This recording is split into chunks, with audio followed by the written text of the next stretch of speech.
Please comment where you are watching in the world. She opened with a layup. Hey handsome smiling face with smiling eyes. I'm on the Red Line platform at Porter, coffee from Dunk's cooling in my hand, feeling like maybe the app finally coughed up a human. She's cute, Southie rooftop selfies, golden hour, a Bruins jersey tied at the waist. We do a couple light volleys about pizza, Regina versus Santarpio's, socks cautiously hopeful, and dogs pro. I tell her I'm headed downtown. She says she's in the seaport for work but not annoying about it. Then it turns on a dime. Wait, how tall are you? Be honest. 5 feet 7 inches on paper, I write. 5 feet 8 inches if we're counting boots, which I am because I own them. She replies before my bubble even breathes. Ah, pocket boyfriend. Cute. The word hits like a low bridge on Starro. I try to laugh it off. Heard worse. I'm fun-sized, efficient on airplanes. Yeah, but like, she continues, you're shorter than my mom. I don't do short guys. No shot, kid. It's Boston mean, fast, casual, like a hard check against the boards, and the ref swallowed the whistle. I can feel the platform air get colder. A guy next to me's blasting, shipping up to Boston, out of a phone speaker like he's doing atmosphere. Totally fine to have preferences, I type, keeping it even. Maybe we call it there then. No hard feelings. She sends a voice note, and it's pure Southie snap, vowels parked illegal. Don't be soft, I'm just honest. My girls and I have a whole thing, pocket boyfriends.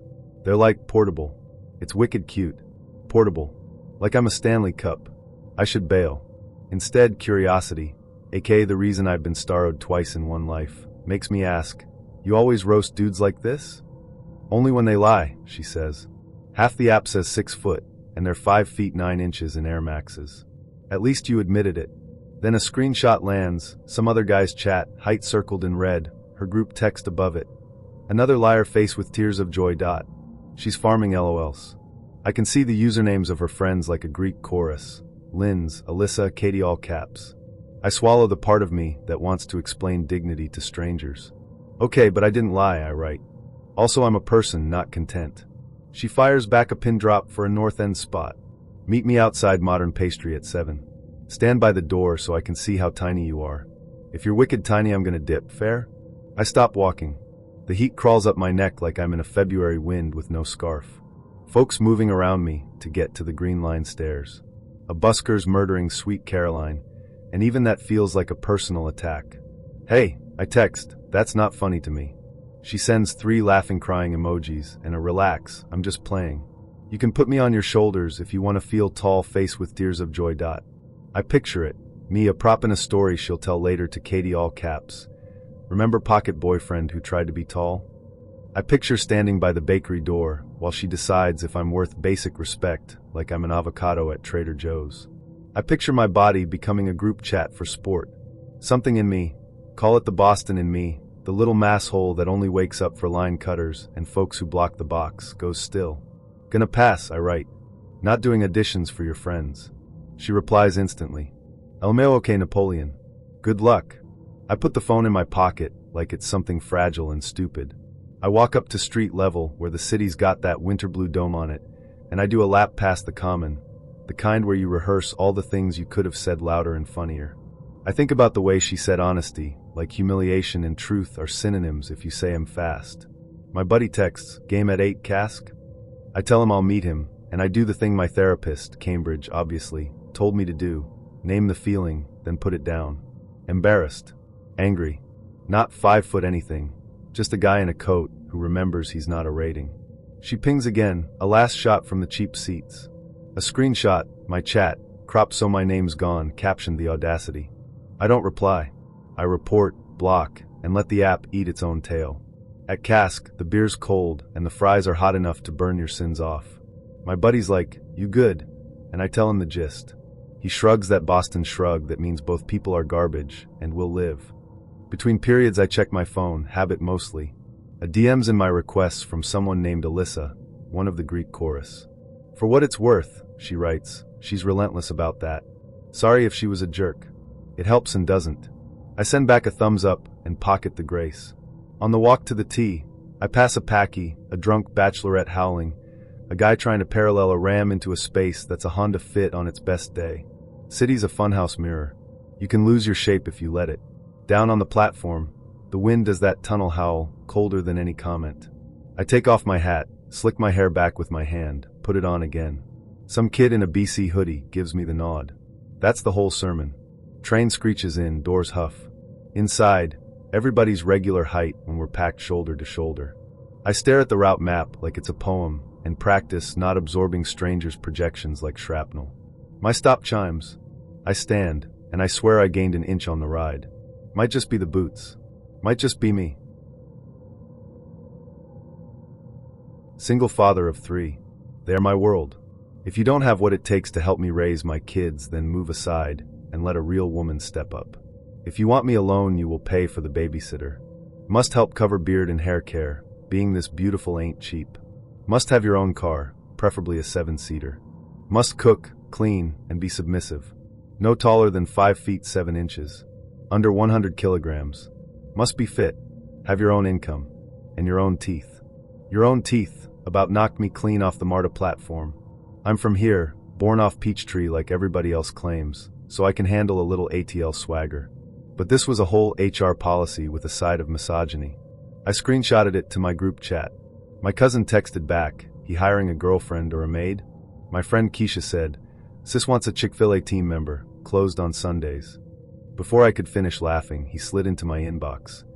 Listen, queen, don't swipe if you ain't ready to step. Standards real simple. Simple where? I wrote. The DMV? He hit me with a voice note, smooth like a radio drop but sharp on the edges. Ain't no disrespect. I'm a provider. But I got expectations. I'm raising kings. I need a woman who's gone step correct. You feel me? I didn't, but I was nosy. We set coffee on the Beltline, daytime, public, where the scooters can witness. He rolled up late, 2 phones in one hand and a ring light in the other, like he was about to interview me and then go live about it. Shirt said #GirlDad in gold foil. He hugged one-armed, still talking into Instagram. This the queen I told y'all about, he told the front-facing camera. She looked like a Proverbs 31 baddie. I waved at the internet and prayed my edges weren't in 4K. In person, he was handsome in that Atlanta way, fresh fade, beard with its own zip code, sneakers too bright to look at directly. Also in that Atlanta way, attention was a currency, and I was the ATM. We sat. He placed the ring light on the table, then angled my face toward it. Gotta catch that glow, he said. I got my own glow, I said, turning it off. He smiled like I'd passed a quiz. Okay, so, logistics. He thumbed open notes. There was a list. Babysitter fee, send receipt. Gas stipend, if she want to be seen. Beard/hair contribution, Cash App only. Gym accountability pics, 3x/week. Meal plan, she cooks Sundays. 7-seater preferred, Uber Black acceptable if she pay. I blinked. Is this a contract? It's structure, he said. Modern women need guidance. Modern men need a calendar app, I said. And humility. He chuckled like I'd danced but missed the beat. I'm masculine, he said. But I'm not mean. A child screamed in the distance like the city agreed to disagree. He ordered for me without asking. She gone do an iced vanilla, skinny, she petite. And then explained submission meant soft energy, no arguments, match my program. He used program like he'd been to a seminar and came back with a lanyard.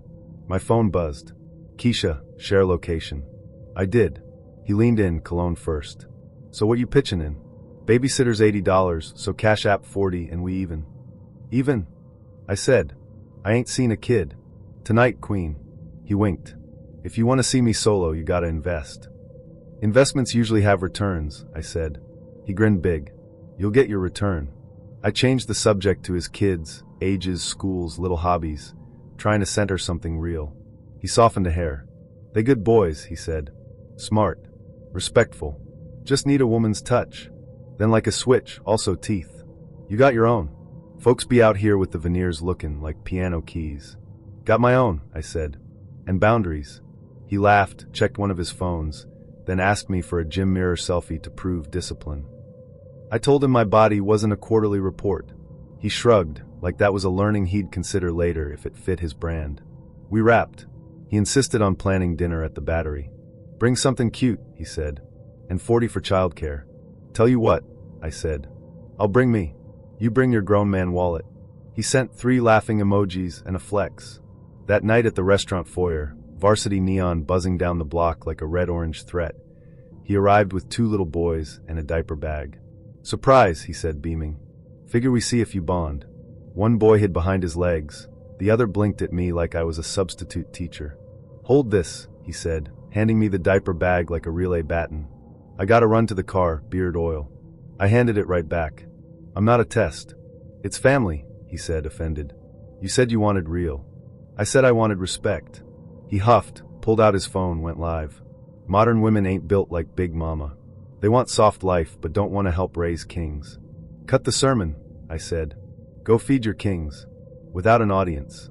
His mouth opened, closed. The boys tugged on his shirt. He muttered something about weak females, then turned the live back on and called me bitter to people who don't pay child support either. First message comes sweet as praline. "Evenin', BB." That smile got me floatin' down St. Charles like a second-line umbrella. "Lemme serenade you sometime." "Okay, cute." Pictures him on bourbon, beads like ivy, chin tilted like a trumpet bell. I say, "Where you play?" And he says, "Wherever you walk in, Cher." I can do a little local cheese. I'm not made of stone. I'm made of café au lait and poor decisions I already repented for. Then he takes a hard left off canal. "Need all of you," he types, that mouth lord. I'd bust in that smile. Felt the whole quarter tilt. Romance snapped like a damp match. I swallowed air that tasted like fryer oil and rain. Typed, "Absolutely not." Backspaced. Sent, "Don't talk to me like that." He drops a "LOL relax" with a wink and 3 purple devil heads, like the devils were gentlemen. "I'm just being real," he adds. "Women love honesty. You dangerous looking. You know what you do to a man." I put the phone face down on the cafe table, so hard the spoon kissed the saucer. Outside, a mule clopped by, ears working the heat like fans. Inside, the ceiling fan clacked like it might testify. My hands shook the way they do when you think about your mother and your niece, and all the women you've seen laugh along to stay safe. He kept going. "Pull up to Frenchman," he wrote. "We'll catch some brass. I'll whisper poems in your ear, BB. Then, because God don't give with both hands," another line. "Promise I won't nut till dessert." Face blowing a kiss. I blocked him for the afternoon. Unblocked later because I was angry and wanted him to apologize to the version of me in my head who always gets apologies. He didn't. He doubled down. "Let me show you a night with a soundtrack," he said. "You ain't gon' be mad when I sing to you." I should have left him in the swamp where he typed. Instead I set a meeting in public, a tiny jazz bar down Decatur where the trumpet puts sugar on your sternum and tourists forget to be loud. I told my cousin where I'd be, shared the location, walked in past the doorman who calls everybody baby like we're family anyway. He was already there, hat brim low, shirt open 2 buttons too far like humidity is an excuse. He stood, kissed the air next to my cheek, smelled like cologne trying to beat the river. "You even prettier in silhouette," he said. "Let me get you a Sazerac." "Water's fine," I said. Band slid into a slow thing, drummer brushing like he was erasing mistakes. Candlelight did that mean trick where everybody looks like promise. He leaned close, voice poured over ice. "You got a mouth made for hymns," he said. "And sins. Compliments without creeper," I said. "Try it." "Aight," he said, blinking like the light changed. "You a vision, BB. Beat. Make me want to do wrong in good clothes." "Strike 2, I said, smiling with just the bottom lip, the way my granny taught me when a man mistook manners for invitation. He laughed bright, then ducked his head, tried to get under my guard like a cat under a fence. "I'm just old school," he said. "Men back then spoke on it. I'm speaking on it." "You speak like a bathroom wall," I said. The trumpet swelled. He leaned in like the horn dragged him. His breath set up shop at my ear. "I want that mouth," he whispered. "Want to paint that smile white." It was a sentence made of mildew. I put my hand on the bar like it could hold me still. Caught the bartender's eye and did the little circle that means check in every language that matters to women. She nodded, slid the bill like a lifeline. He touched my wrist, not hard but like he assumed, which is a kind of hard. "Ah, BB, he said, softness turned weapon. "Don't be like that. I'm just telling the truth. Ain't you tired of boys who pretend? I'm a man from here. We spicy." "Spicy ain't the same as spoiled," I said. Peeled his fingers off one by one like rings. He tried a different key. Okay, he said, hands up. "You running me. I like that. I like a woman with a little bite." He licked his bottom lip like punctuation. "Let me earn it.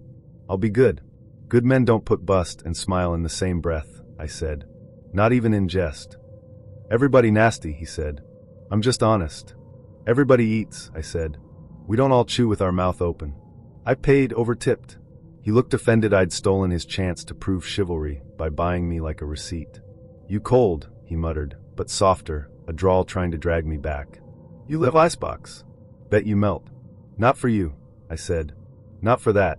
The alley out back was slick with last hour's storm, magnolia leaves shining like guilty things. A sax busker under a balcony squeezed out something that could have been love if it didn't have to work so hard at it. I ghosted through the courtyard, skirt held in one hand, phone in the other, heartbeat in both. He pitched it like a Groupon. Hey, you commute Red Line, right? I can scoop you after work, save you some venture money. Win-win. Then the fine print. Only thing is price of admission's a lil fun. Goal is you make me finish before we hit your stop. If you don't, I get to, finish how I want winking face. I read it twice on the Jackson platform. Wind knifing down the tunnel like January doesn't respect calendars. The train howled in and blew grit into my coffee. I stood there with salt on my boots and someone's son in my DMs turning sexual coercion into a party game. Absolutely not, I texted. Backspaced. You good? He sent a string of laughing emojis, slick Midwestern charm on a used car lot. Come on, it's a vibe. 5-star Uber energy, minus the app fees. You're cute, I'm generous, we both get home. Chicago hustle. That line, Chicago hustle, like the city's grit, was his blessing to be gross. I screenshotted, sent it to the group chat. My friend Jazz replied, report and block. My cousin in Berwyn sent a Malort meme that somehow felt like a shower. He kept going. I know all the side streets. I can get you from the Loop to Uptown faster than the Red any day. Heated seats. Mints. Hansani. I take care of my riders. It wasn't flirting, it was a brochure. I could hear him saying it to other women, too, the way you can hear a scam's edges where the sincerity should be. I imagined his sedan idling at curbside like a lure, rubber floor mats scrubbed, a folded towel on the passenger seat for spills. A kit that sounds considerate until you realize its logistics. I said, meet in public or not at all.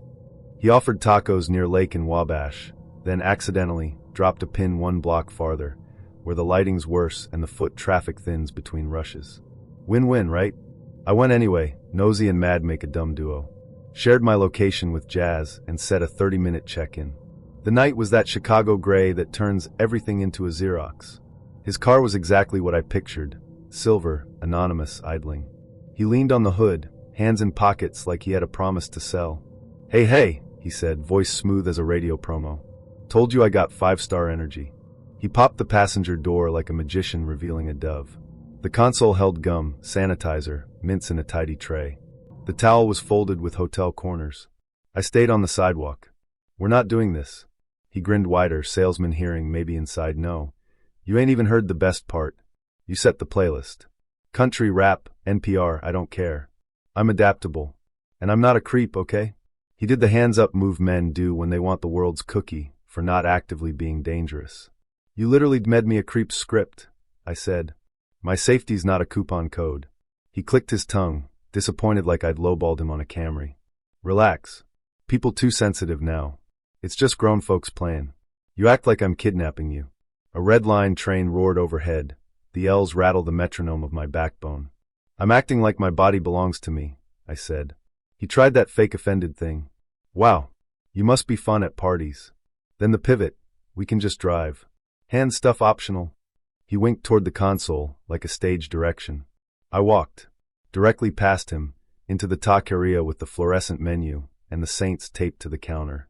He's bothering me, I told the cashier, voice steady because practice.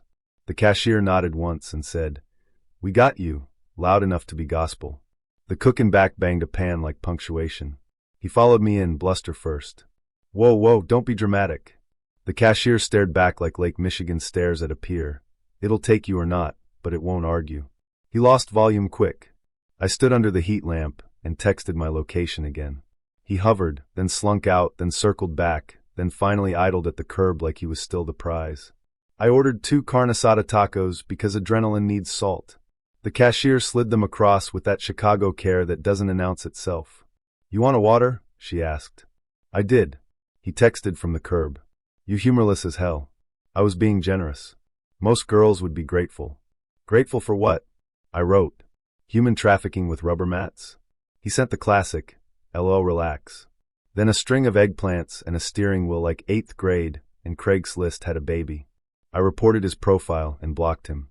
Then, because the anger was still buzzing like the open sign, I sent a PSA to the group chat and posted a screen-capped warning to my story.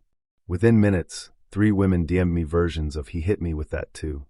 Predator's economy, scale the pitch, catch the tired. I took the L home on purpose. Stood in the middle of the car where everybody's breath fogs the windows and the smells don't negotiate with you. Past Fullerton, the train went quieter. The city outside blurred, mural, billboard, brick, snow, someone's Christmas lights still insisting. My skin was doing that prickly thing like my edges were a radio, trying to tune in a station. Uptown, I got off and walked fast under the tracks where pigeons sleep like they pay rent.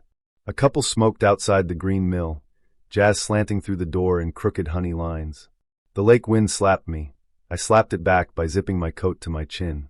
A car slowed beside me, and then sped up when I looked. You learn that posture here, the one that says I'm not alone even when I am. Home, I locked the door and put my keys in the bowl shaped like Illinois my aunt got at the craft fair on Damon. I brushed my teeth because his sentence had called my mouth by the wrong name. The taste of mint told me the world could reset, at least a little. I texted Jazz in. Safe. She replied with a string of hot dog emojis because Chicago jokes heal faster. I put my Venture card next to my wallet, like a little altar. We're lucky to have trains that shriek and complain and still show, lucky to know the rhythm of no set to steal. Tomorrow I'll take the red line again. Platform wind'll be disrespectful, some guy'll blast music off a phone, and a stranger will probably try to sell me a chain. I'll keep my body and my dollars on me. Safety's not negotiable. Convenience can catch the next train.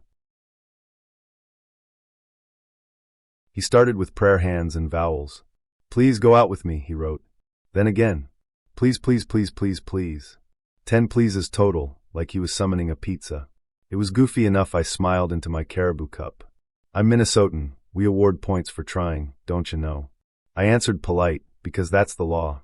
Hey, appreciate it. I'm not free this week. Take care.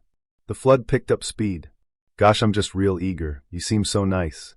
Folded hands. I'm on my knees here, figuratively LOL. I'd treat you right. Open doors, shovel your car, buy you a Juicy Lucy after church if you're into that haha. A minute later. So Saturday? No thanks, I wrote. Not looking to date right now. Well gee, he said. Guess you like jerks. The prayer hands curdled. Nice guys finish last in Minnesota too, huh? Real cool. You could hear the smile freeze and crack.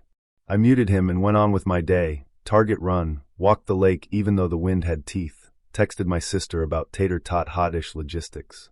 When I checked again, there were more. A paragraph about how he's not like other guys, he reads. A selfie at a gym where the mirrors looked exhausted. A screenshot of his notes app titled Openers, A-B. Underneath. Option A beg?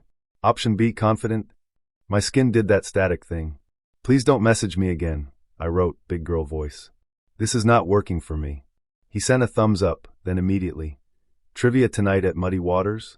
You love trivia, says so in your profile. I'll be there at 7. Okay. Smiling face with smiling eyes. I felt my stomach do an ice fishing plunge. The happens to is a very specific Midwestern horror. I called the bar, asked for the host. Hi, I said, there might be a guy who thinks we're meeting. We aren't. If he shows up, just seat me separate, and if he tries to join, we're not together. Gotcha, hon, the host said. Happens more than you'd think. I told 2 friends. They came in puffy coats like cavalry. We claimed a high top near the kitchen where the heat lamp could vouch for us. Snow sifted past the window like someone shaking powdered sugar over the whole city. We named our team Purple Rain and pretended not to scan the door.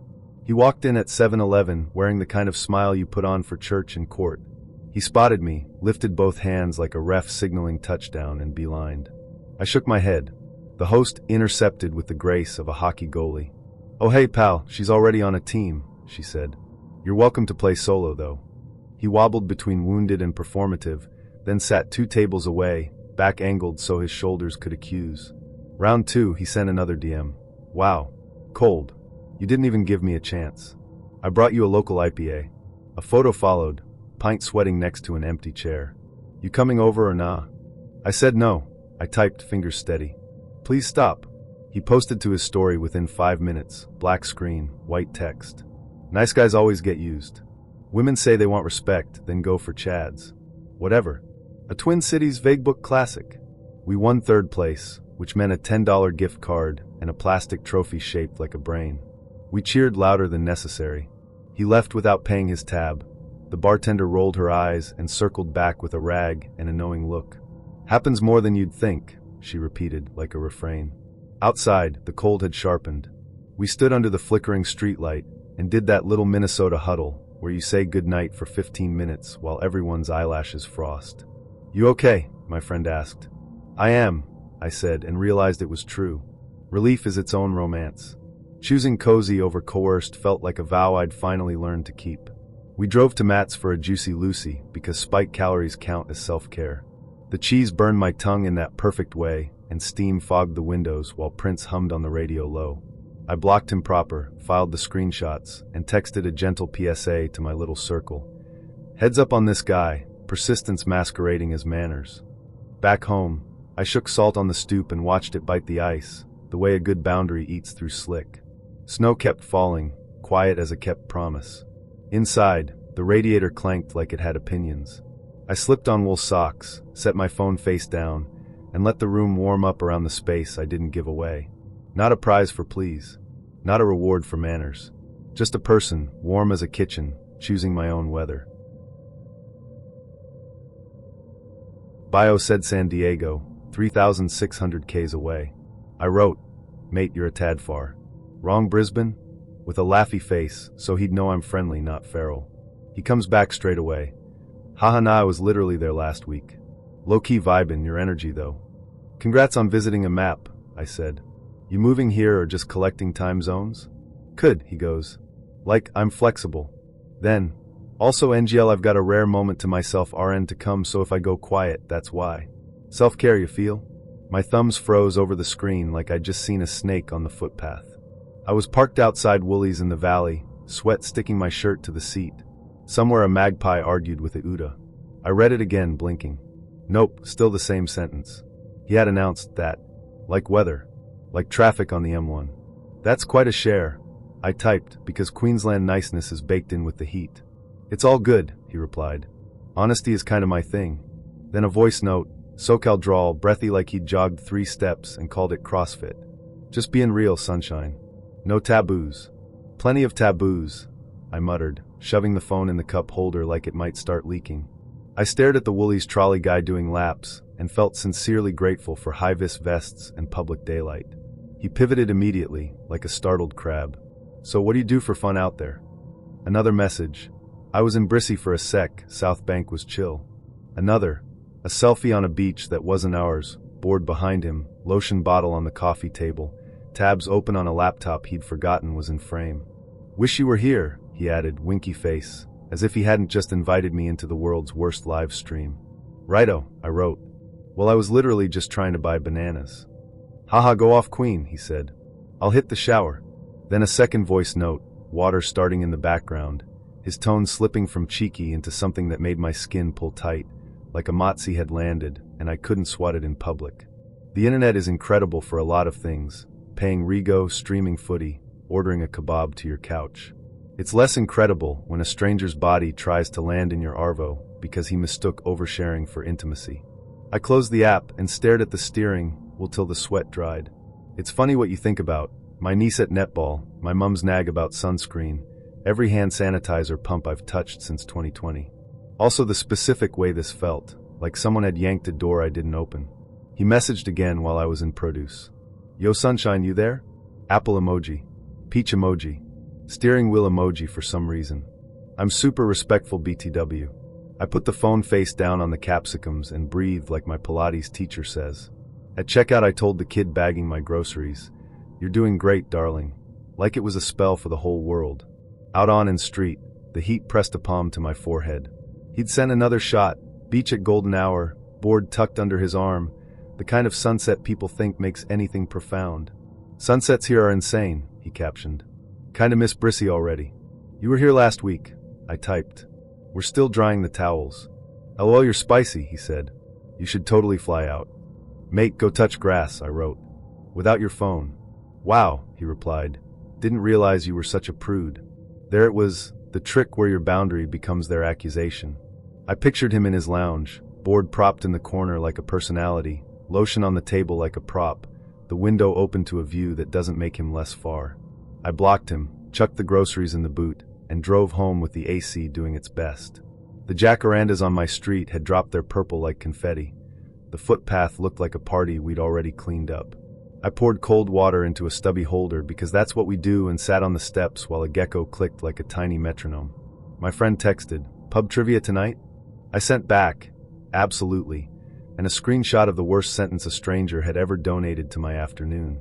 She sent 3 skulls and, "Men should come with warnings." We met later under a fan that squeaked like a cricket with asthma. I told the story once, then once with more swears. Then we let it go because the schnitties arrived and the band in the corner found a groove that made your shoulders forget they were attached to a spine. I brushed my teeth extra long before bed, not because I was dirty, but because reclaiming your mouth is a ritual too. He had that polished hillbro cadence, talked like a committee hearing with a smile. I bartend on the side, he said. Do a few programs with Allegory, hissed a coupe at Columbia Room before it closed, you know the scene. In DC everybody's got a side hustle and a business card. I didn't blink. Come by, I'll mix you something special, he texted. Neighbors are loud, my place is quieter. I screenshotted the address to the group chat because that's the kind of city this is. Sirens at night, staffers at dawn, witnesses always a text away. His apartment on H Street was neat in that curated way. Bar cart styled like a campaign ad. Cut crystal decanter, jiggers lined at parade rest. A lemon with a single perfect peel missing like a bite. He did patter while he built. Split bass, rye and cognac, dash of Benedictine, couple house bitters. You'll love. He handed me a glass unlike his, a squat, heavy old-fashioned with a floral etch I didn't see elsewhere. This one brings out the aromatics, he said, already sipping from his matching glass that somehow didn't match. Something in my stomach tapped a gavel.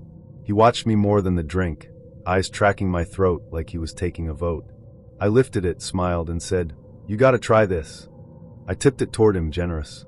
He put his lips to the rim and did the fakest swallow I've ever seen. Cheeks that never moved, Adam's apple on recess. He handed it back too quickly. The room hummed, distant siren, fridge motor, my pulse. I set the glass down on a coaster and noticed there were 2 coasters. One with a faint ring like a ghost circle, one clean. Mine was the first. Cute chain lock, I said, trying casual. It was installed on the outside of the bedroom door. For my dog, he said. He didn't have a dog.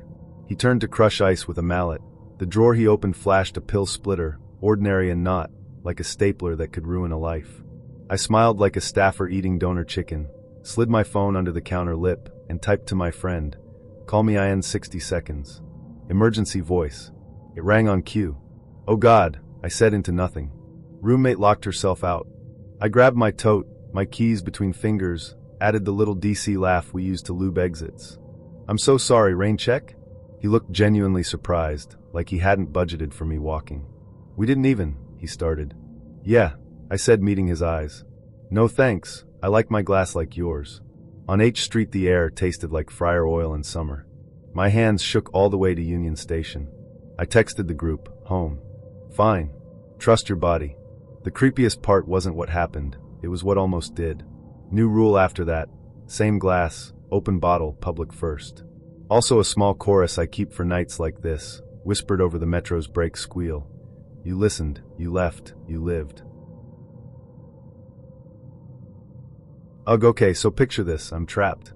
Not jail, worse, I'm in my Prius, which has officially hit the oven setting, outside the Arcadia Safeway. The dash reads 114 degrees, and the AC is wheezing like my great-aunt after a 3-pack of Marlboros. I'm trying to read this line again, the heat making the phone glass greasy. The eggplant emoji. It's sitting there winking at me, right next to a message that screams, I need a place to crash like 5 minutes ago. Phoenix humor is this dark, twisted thing. We joke about frying eggs on the sidewalk, but we actually do it. So I try to give the dude grace. Maybe he's just panicking. Maybe this is peak gallows flirting. I swipe right, trying to keep the vibe light but human. Are you okay? My mom drilled certain things into me. Carry jumper cables, always have spare granola bars, never, ever date a project. But still, that basic human reflex kicked in. He replies in seconds. That's always a red flag, right? Too fast. Real talk, he writes, his text sounding dry and cracked like the desert ground. It's hot, and I am absolutely out of options. Lost the job in May. Been bouncing between couches until I wore out every last friend. Lease is gone. Everything I own is in a storage unit in Tempe, mattress stuffed in the back of my truck. You seem like a rescuer, Sparkles. That word, rescuer, it snags me instantly, like Cholla cactus grabbing your ankle when you thought you were walking safely 10 feet away. It's painful, immediate, and full of tiny, sharp barbs. I type back, I'm so sorry. I ask if he's connected with services. This city is full of churches that are basically little islands of mercy. Swamp coolers humming, folding chairs set up. Go there. Survive the day. He ignores that. Instead, he sends a photo of a storage unit. The door is rolled up like a big mechanical tongue. Inside, plastic totes, a cheap fan, a PlayStation, and a futon mattress folded awkwardly, looking like a giant, sad taco. Then another shot, the bed of a beat-up Silverado, lined with a comforter that definitely had a better life somewhere else. See, I can make this work.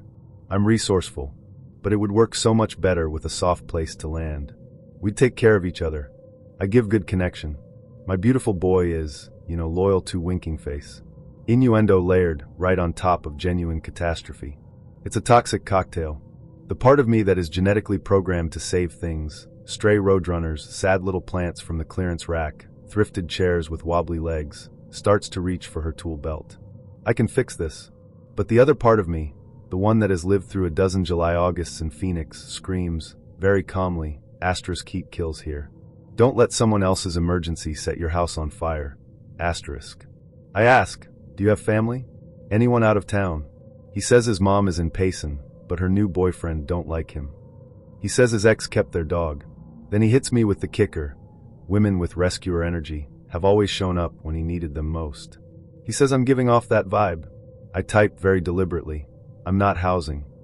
I follow it up with, but I can send you links to shelters and cooling centers. He pivots so fast it's pure Phoenix freeway driving. No signal, just sudden, aggressive motion. Totally get it, he writes, sounding completely unfazed. How about just tonight? I'll sleep on the couch. Or the floor. I don't care. Or your bed, winking face, kidding. Unless a massive monsoon cloud grumbles over Camelback Mountain, looking like it's seriously considering dropping some rain. I watch the palm fronds go totally still in that weird pre-storm hush, and I feel my spine go rigid, anticipating the impact. Before I can even process the unless, he sends another picture. It's a bathroom mirror selfie. He's got a towel riding low, just enough suggestion to make the message clear.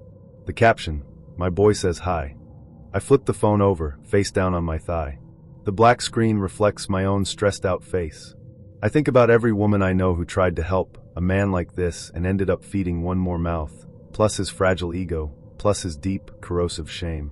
The line between compassion and being conned is thinner than a spider's silk in this heat. He texts again. I'll make it worth your while. We can be intense. I'll do chores shirtless. I'm a beast in the kitchen. And elsewhere, winking face. Then the final grubby punchline, a Cash App tag. If not housing, help me with storage, $60 due by Friday. I breathe. Inhale to 4, hold, exhale to 6. My yoga teacher's voice is the only thing keeping me from throwing the phone across the parking lot. I tell him again I can't host. I send the list anyway. Cooling centers, the downtown shelter, the church that opens overnight when the weather service issues the extreme heat scream, the community org that does rental assistance when the fund isn't dry. Heat kills here. I write stark and final. Call these. Today. Wow, he replies. Cold. You got a big house energy but small heart vibes. Thought you were different. There it is. The turn. The instant flip from flattery to punishment. The rescuer in me tries to argue, to justify, to apologize. The adult in me, the one who pays the mortgage and knows how gaslighting works, blocks him. I send one final silent no. He manages to sneak in one last eggplant and a middle finger emoji before the block takes effect. I sit there, the sky finally deciding. A curtain of brown dust rolls in, a massive haboob, hitting the city like a wall. People in the lot are scrambling, shoving carts, running for cover. I drive home slow, the wipers squeaking dusty arcs across the windshield. In my kitchen, the evaporative cooler is rattling.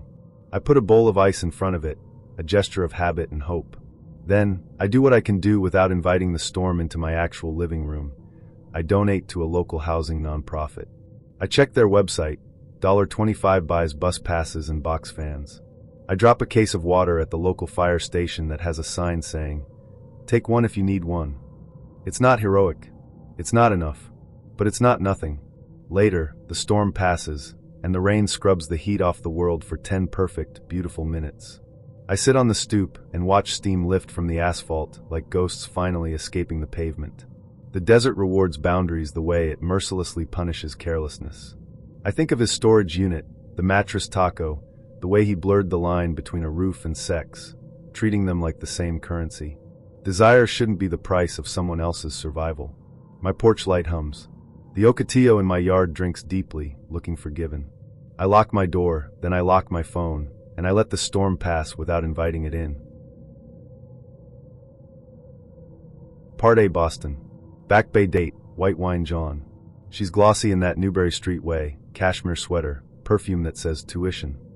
I show her one photo on my phone, my niece in an Eagles onesie, because I like to lead with diplomacy. She goes, "Oh cute, let me see more." And before I can say nah, she's got the phone, thumb moving like she's clocked in. Not swiping the one picture, scrolling my entire camera roll. Dogs, receipts, screenshots, a pic of my ex's old birthday cake. She's doing a museum tour. Then she pulls the stunt, holds my phone behind her head while telling a story about Nantucket, thumb still working. Like a magician palming cards. I catch the micro-wrist tilt, the breath she holds when a name pops up in a notification. "Who's Maya?" she asks, smiling like a cat at a fish tank. "My cousin." I say take the phone back. The vibe's cooked. I pay early, leave a nice tip so the server doesn't hate men on my behalf, and say the Boston goodbye.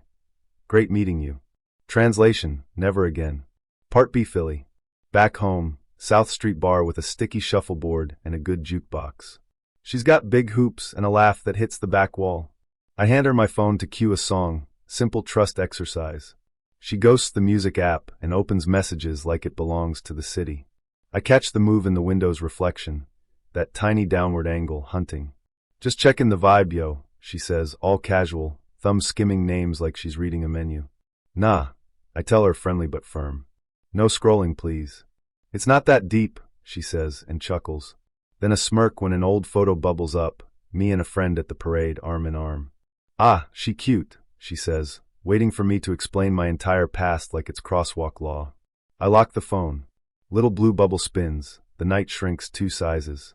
It's not the snooping, it's the entitlement, the idea my whole context is public domain if we split fries. Surveillance dressed as flirt.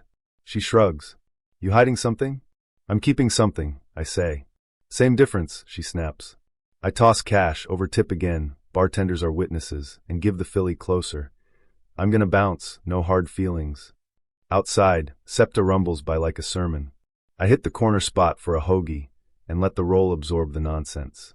New policy after that, guided access on dates, boundaries with manners. I still share a photo, just one, and I practice the line until it's easy. No scrolling, please. Folks who get it, get it. Folks who don't can swipe a stranger's life like a lottery ticket. Horror wasn't blood, it was the theft of context. Tiny crime, big ick. I walk home under row house halos, phone in pocket, trust zipped up next to it. Cheesesteak, not chaos. Oklahoma City's nice, don't get me wrong, big sky, kind folks, but the dates? 2 back-to-back jaunts that made me miss a Wawa hoagie more than my ex. Date 1, brunch spot off Classen. We split chicken and waffles like civilized humans. When the check lands, I do the Philly polite thing. Throw in 15, I'll cover the rest. My guy snatches the bill like it's 4th and goal. Well, actually with tax and tip. He whips out his phone calculator like a badge. For 5 whole minutes, he narrates percentages, surcharges, and a 13-cent mystery he tracks with the focus of a crime podcast. Face goes pink with triumph when he lands on $14.87. He places the coins on the bill like a memorial and sits back, chest out. I tip extra so the server doesn't hate women, and I leave with the ick you only get from weaponized arithmetic. Date 2, different dude, same week.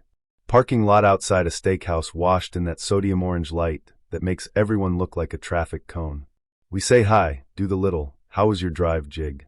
Before we hit the door, he leans in, oilfield swagger, and drops it. Ain't wasting time or money. If you ain't trying to come back with me after, we don't gotta eat. I laugh, because reflex, then clock he's dead serious. He reaches for my car door like it's a joke. Come on, relax. I'm already sliding back into the driver's seat. Lock clicks, window down 2 inches, the universal boundary. Nah, I say Philly plain. We done here. He calls me difficult, then princess, then a word my nana would wash out with Palmolive. I put the car in gear, give him a look that means move and roll. He's still talking to the air when I hit the exit. Here's the horror, if you're taking notes, it isn't alleys and jump scares. It's receipts and asphalt. It's a man using math to measure dominance. It's a man calling extortion efficiency. Mundane corridors where you practice saying no fast. I drive to Brahms because sweetness resets the jaw. Order a double scoop, tip like I'm undoing a small crime, eat in the lot with the AC on and the radio low. Phone buzzes. A tumbleweed of insults from ultimatum guy, 0 audience. Blocked.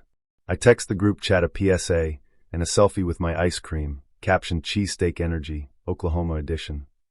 Then I sit a minute, breathe, and remember, the quickest exit is sometimes the kindest thing you can do for yourself. Philly Rule Travels. I'm a Seattle transplant in Kansas City for a week of meetings, so I did the thing you're not supposed to do in a city you barely know. Agreed to a blind date at a nice spot on the plaza. Don't judge. After 3 straight nights of hotel salad and room unit HVAC, the idea of human conversation and something not wrapped in plastic sounded downright Pacific Northwest wholesome. She picked the restaurant, glossy, chandeliered, prices that whisper, and I arrived early because that's my religion. The host clocked my out-of-townness immediately, I have the raincoat aura, and parked me at a 2-top with a view of the door. I ordered a seltzer, texted my location to 2 friends back home, Seattle Habits Die in Committee, and watched the plaza neon smear twilight like oil paint. She came in selfie-ready, winter white coat, designer bag, a smile that landed then slid. Pretty for sure. We did the hello shuffle, she waved off menus with I already know what's good, and we were still mid-weather, I speak fluent weather, when 2 of her friends just happened to arrive. Like a stage cue. Oh my God, what are you doing here? She sang, surprised the way actors are surprised when the curtain rises. Before I could say, they were scooting chairs, settling bags, air-kissing. No one asked if I minded the table becoming a cast. I minded. Friend A had a brittle, plaza-gloss smile, teeth like a gated community. Friend B carried the purse equivalent of a monthly rent. They ordered top-shelf everything without looking at the right side of the menu. Craft cocktails with branded ice, appetizers that needed 3 nouns each, steaks like down payments. They talked over me with overlapping stories that contradicted themselves. Last weekend was Chicago and also Denver. Someone named Kayla was both engaged and dumped. A boutique owner was simultaneously their bestie and such a hater. When I spoke, I got the eye flick, clocking the door swing behind me more carefully than my sentence. A server, Emily per the name tag, kept us afloat, refilling waters, smiling with that service industry serenity you grow where tips and chaos share custody. Every time she set something down, Friend A's eyes went to the exit again like a metronome. Friend B's phone stayed face down, but lit at suspiciously choreographed intervals. My date? She split her attention between laughter and Instagram stories, making sure the steak got a boomerang while it was still bleeding. Some scam shout, this one hummed. I know hums. Seattle trains you to hear the squeak in a wiper blade before it becomes a smear. The tells stacked up like coasters, the accidental friends, the quick order of prestige bottles, the way the friends didn't touch bread, rookie mistake. If you're gonna grift, carbo load. The tiny nod between Friend A and my date when the server said 1 check. I excused myself to wash my hands, which was true and also pretext. At the bar, I caught the bartender's eye, a guy with forearms like trustworthy beams and a Royals cap. Hey, I said, low voice, service industry register. I'm the rando on 14 with the pop-in friends. I'm paying my portion now, and tipping your server heavy. Heads up, they may try something. He didn't blink, just nodded once. Community beats con, always has. He pulled up the table, I pointed to what was mine, 1 entree, 1 seltzer. added a 35% tip for Emily because she was doing crisis management in lipstick, signed the slip, and said, "If they bounce, I'm sorry in advance, and may the forces of petty righteousness be with you." Back at the table, the vibe was still confetti. My date announced she had to run to the restroom real quick, but somehow took her clutch and coat. Friend A said, "Same." Friend B needed a smoke, pantomimed a vape like she was auditioning for a cloud. I sipped my seltzer and waited. Emily drifted by, read the air, and in a voice made of butter said, "How are we doing over here?" I smiled the we both know smile. She nodded the we indeed do nod. The three didn't return. Time passed in restaurant seconds, long and short at once. The host glanced at the door. The bartender took off his cap and ran a hand through. "Here we go, hair."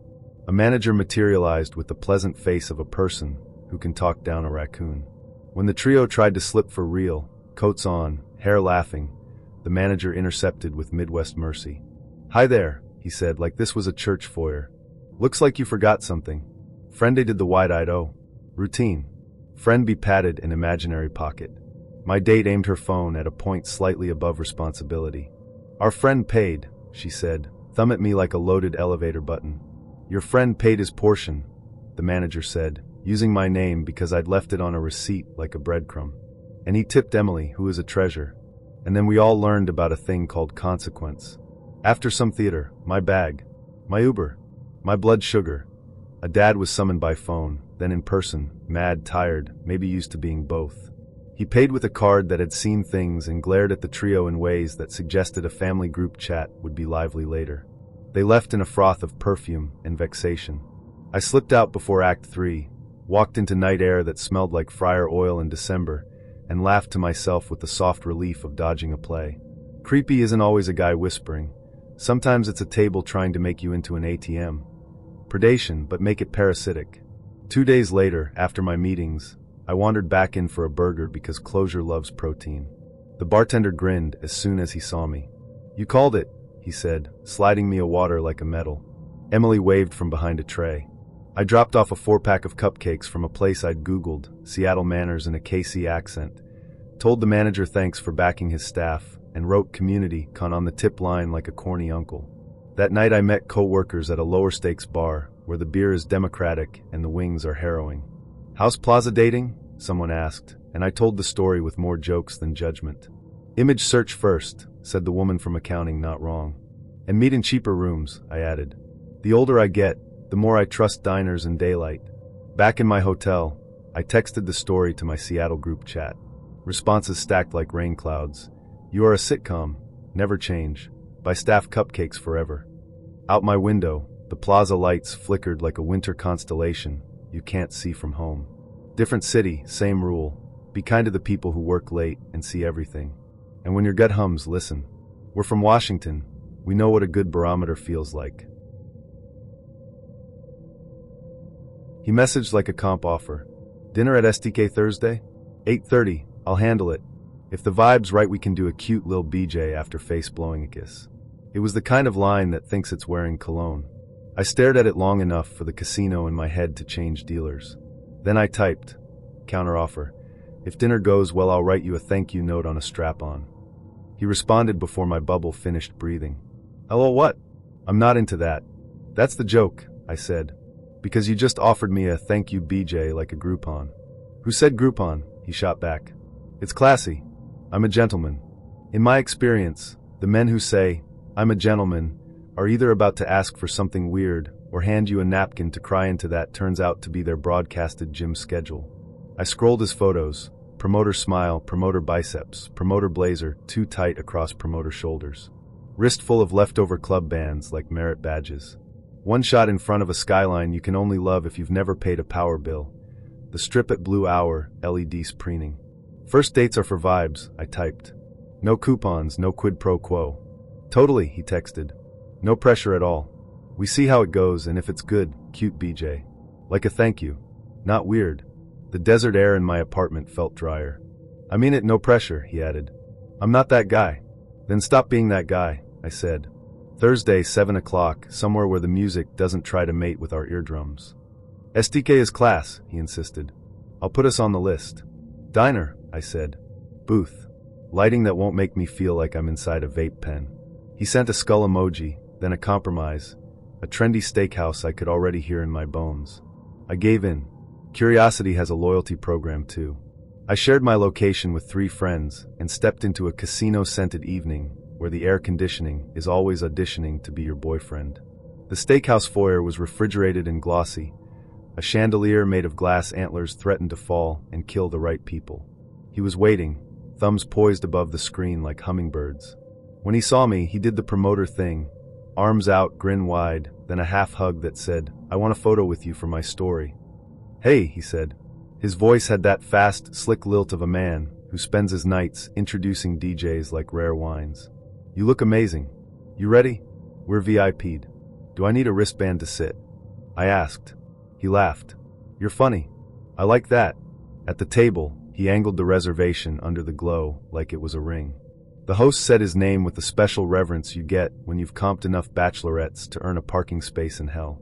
He pulled out my chair and then narrated the menu as if he had invented steak. "I do this for work," he said. "Openings, showcases, the whole thing. I know how to make a night." "Congrats," I said. "I know how to make rice." We ordered. He got a martini. I stuck to soda because my nervous system prefers not to get jump scared by men who say cute lil BJ. Between sips, he checked his phone with the practiced flick of a man whose thumb has a speedboat license. "Just lock in something for later," he said. "So, if everything goes well." "Please don't finish that sentence," I said. He smiled like a slot machine landing on almost. "Listen, I'm not transactional. I'm traditional. I pay, you show appreciation. Do you have a chart for that?" I asked. He blinked. "What?" "An intimacy gratuity chart. Apps equals peck. Entree equals BJ. Dessert equals, I don't know, a Yelp review?" His face did a tiny error spin. He reached for his phone like it could save him from himself, opened notes to maybe prove me wrong, and tilted just enough for the screen to reflect in the water glass. A heading, date flow tiered. Bullets. Vibe plus comp dinner equals soft kiss. Add bottle equals cute BJ if she's down. Sweet after equals everything. I put down my fork. "You literally have bottle service tiers for intimacy." "It's not like that," he said, throat shiny. "It's just a framework." "Frameworks are for decks," I said, "not bodies." He tried to pivot into charm, the way a croupier palms a card. "You're hilarious. You flipped it on me with that strap-on line. But I'm not gay, so." "Okay," I said. "A few things. 1. A strap-on doesn't make you gay. 2. I wasn't offering to peg you. I was mocking your thank you BJ punch card. 3. This is the opposite of not pressuring." He held up both hands. "No pressure," he said, as if the words were a magic spell that canceled the last 5 minutes. "We can just see. We could also just eat and not negotiate my mouth," I said. The server arrived with steaks that looked like they'd been raised with Spotify Premium. He cut his like it owed him a backstory. I pushed asparagus around until it formed a compelling argument for leaving. He tried again, softer. "It's Vegas. Everyone's a little flirty, a little wild, a little." "On a spreadsheet?" I said. He sighed, a sound that would have been a groan if his core were stronger. "You're making this weird." "You made this weird," I said. I tried to make it funny. "We asked for the check." He snatched it. "At least let me do this," he said, wounded chivalry on clearance. "Sure," I said. "I'll Venmo the tip." He shuddered like I'd suggested we split a funeral. "I got it," he said, scribbling his name as if it were a brand partnership. We stood in the foyer, where the bass seeped through the wall like a persistent thought. The hostess laughed politely at something distant. My phone buzzed. My friend, 2 words, our code. "You good?" I typed back, "Oxygen." "So," he said, hands in pockets, rocking on heels. "After party?" "My place is right off Flamingo. LED setup's insane. We can set the mood to magenta." "I bet you can," I said. "But I'm gonna pass." He looked genuinely confused, like a magician whose dove refused to appear. "So not down?" "I'm not a coupon," I said. "And consent is not a loyalty program." He tried one last pivot, the pout. "I'm a good guy," he said, softer now, boyish under the gel. "I just want a little appreciation." "Then appreciate me saying no," I said. "It's free." He laughed, a short, embarrassed puff. "You're brutal." The first picture on her Tinder profile wasn't a face. It was a calf, posed like a museum exhibit, roses, scrollwork, and a staircase of serial killer mugshots climbing from ankle to knee. Dahmer smirked between petals. Bundy had a halo of leaves. Caption: shading on Dahmer as fire fire dot. I blinked, half expecting the next photo to be a golden retriever to balance the universe. Nope. Photo 2. Her leg again, propped on a bar stool on West 25th like Cleveland landmarks include the Terminal Tower, the Guardians of Traffic, and apparently her murder bouquet. Bio: true crime babe. If you're squeamish, bless your heart. Curiosity is my worst wingman. I messaged, there's a lot of history on your shin. She replied with Rust Belt snap. What? It's art, hun. My dad's a tattooer. Grew up in shops. I know my artists, I know my subjects. Weak men get woozy. You woozy? A little, I wrote. I like art. I'm less into shrines. Laughing emoji. Relax. I'm not lighting candles. It's culture. Also, we'd make a killer couple winking face dot. We meet in Ohio City, corner table, lake air tasting like spare change. She's gorgeous in that precise, Cleveland on a Friday way. Winged eyeliner, hoops, jacket that sounds expensive when she sits. She angles herself, so the collage faces the room. Double takes roll in like lake waves. She enjoys the tide. You're staring, she says, pleased. It's hard not to, I admit. It's detailed. She taps each face like she's reading captions in a gallery. Bundy. Dahmer. Ramirez. Gacy. Kept the clown minimal, tacky otherwise. Eileen, because feminism, hun. Little H.H. Holmes by the ankle, Cleveland wink. Holmes was Chicago. I blurt, then hate myself immediately. She grins. And Cleveland had the torso killer. I left space right here. She points to an empty oval framed in roses, for when they finally name him. The server drops coffees. Her ringtone pops off, the minor key sting from a true crime theme. She silences it without looking, eyes steady on me like this is cross-examination. I'm not squeamish, I say, choosing each word like stepping stones. I'm unsettled. They're lines, she says. Men get skull sleeves all day and nobody clutches pearls. At least mine's honest. She leans in, conspiratorial. Party trick? I've memorized victim counts. Then she rattles off numbers with Buckeye game cadence like stats. The underrated ones are fascinating. Fascinating for who? I ask, quieter than I mean to. For me, she says. Darkness lives here, she taps her temple, and facing it is power. Also, I walk alone at night and guys clock this, she angles the leg, and think twice.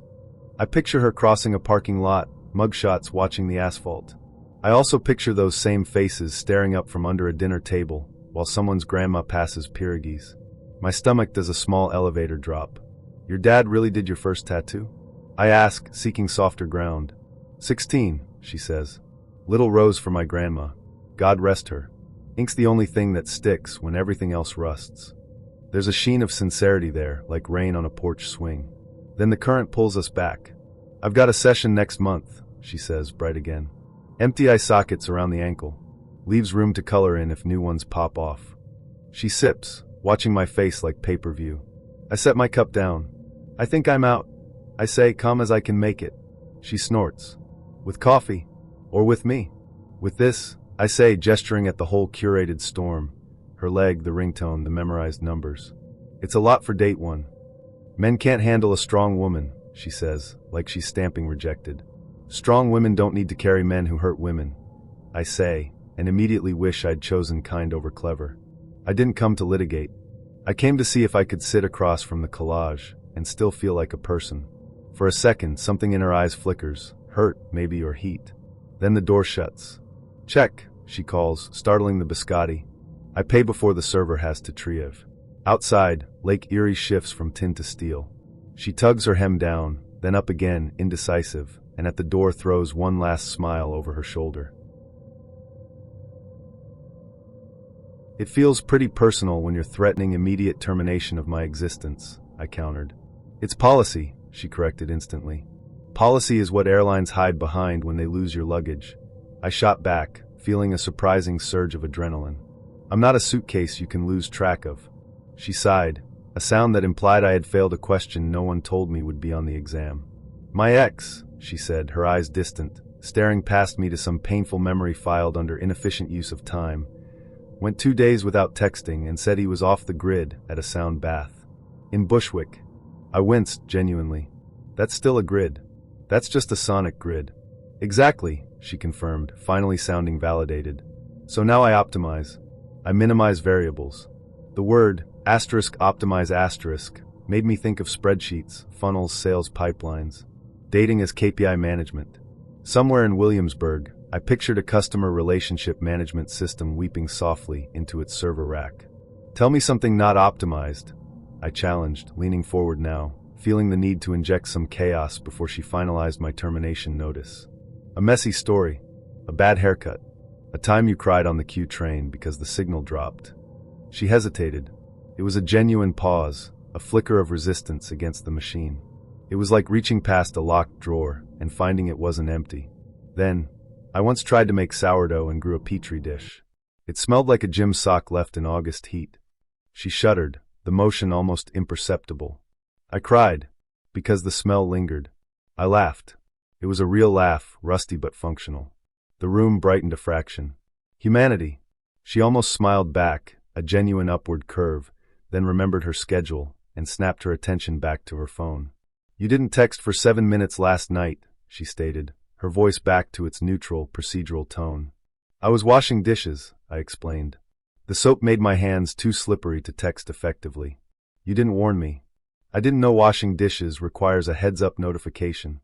In a relationship, silence is data, she said, her focus absolute. I don't ignore data. I pictured her apartment. Whiteboard calendar, habit tracker, a shelf of perfectly uniform candles burned to identical heights. A corkboard dense with pastel post-its. Replaced. I wondered how often she replaced people before they had a chance to be anyone but hypothetical risks. Zara, I said gently, trying to appeal to the person who grew the gym sock starter. I get that you've met men who treat you like a placeholder. I respect that you're protecting yourself. But if you start every connection with "prove you're not garbage," you'll mostly just confirm that people are heavy when you carry them like trash. She blinked. The pen paused midair. A muscle in her jaw flexed, a tiny, almost invisible twitch, then relaxed. The armor seemed to shift, just slightly. I'm tired, she said, the softness returning, deeper this time. I'm tired of being the only one who knows what day it is. That's real, I agreed immediately. That's the actual problem. But replacement isn't a boundary. It's a threat. It's preemptive self-defense, and it doesn't leave room for anyone else to be real, either. The timer in her spine went off, evidently. She sat straighter, the posture snapping back into place. Here's what we'll do, she said, returning firmly to policy. Second date, Thursday, 7 p.m., wine bar on Bedford. If you're not there by 6:57, I'll replace you. Or, I offered, pushing back one last time, we can both show up at 7:05 like actual, functioning New Yorkers who occasionally get stuck behind a slow-moving tourist, and we can call it even. She didn't smile. She didn't even consider it. 6:57. I messaged anyway because my curiosity is a moth and my thumbs are an aggressively lit porch light. It felt like a high-stakes application process, so I played the game. Do you issue a receipt when you replace me, or is it store credit? My heart rate probably spiked the local Wi-Fi signal. She replied in 30 seconds flat. No buffering, no ellipsis, just pure, immediate commitment to the bit. LOL. Coffee tomorrow. 3 p.m. If you're late, I'll replace you. Brooklyn romance. Brisk, practical, vaguely threatening. It's less about finding a soulmate and more about securing a reliable co-signer for the next lease renewal. We met at a cafe in Greenpoint where the baristas wear vintage band tees like they're displaying PhD diplomas. The air smelled like burnt sugar and existential dread. Zara arrived early, of course she did, already stationed at a corner table. She had a tiny leather-bound notebook open, the kind that looks like it cost more than my rent deposit, and a pen that looked expensive enough to sign treaties or execute contracts.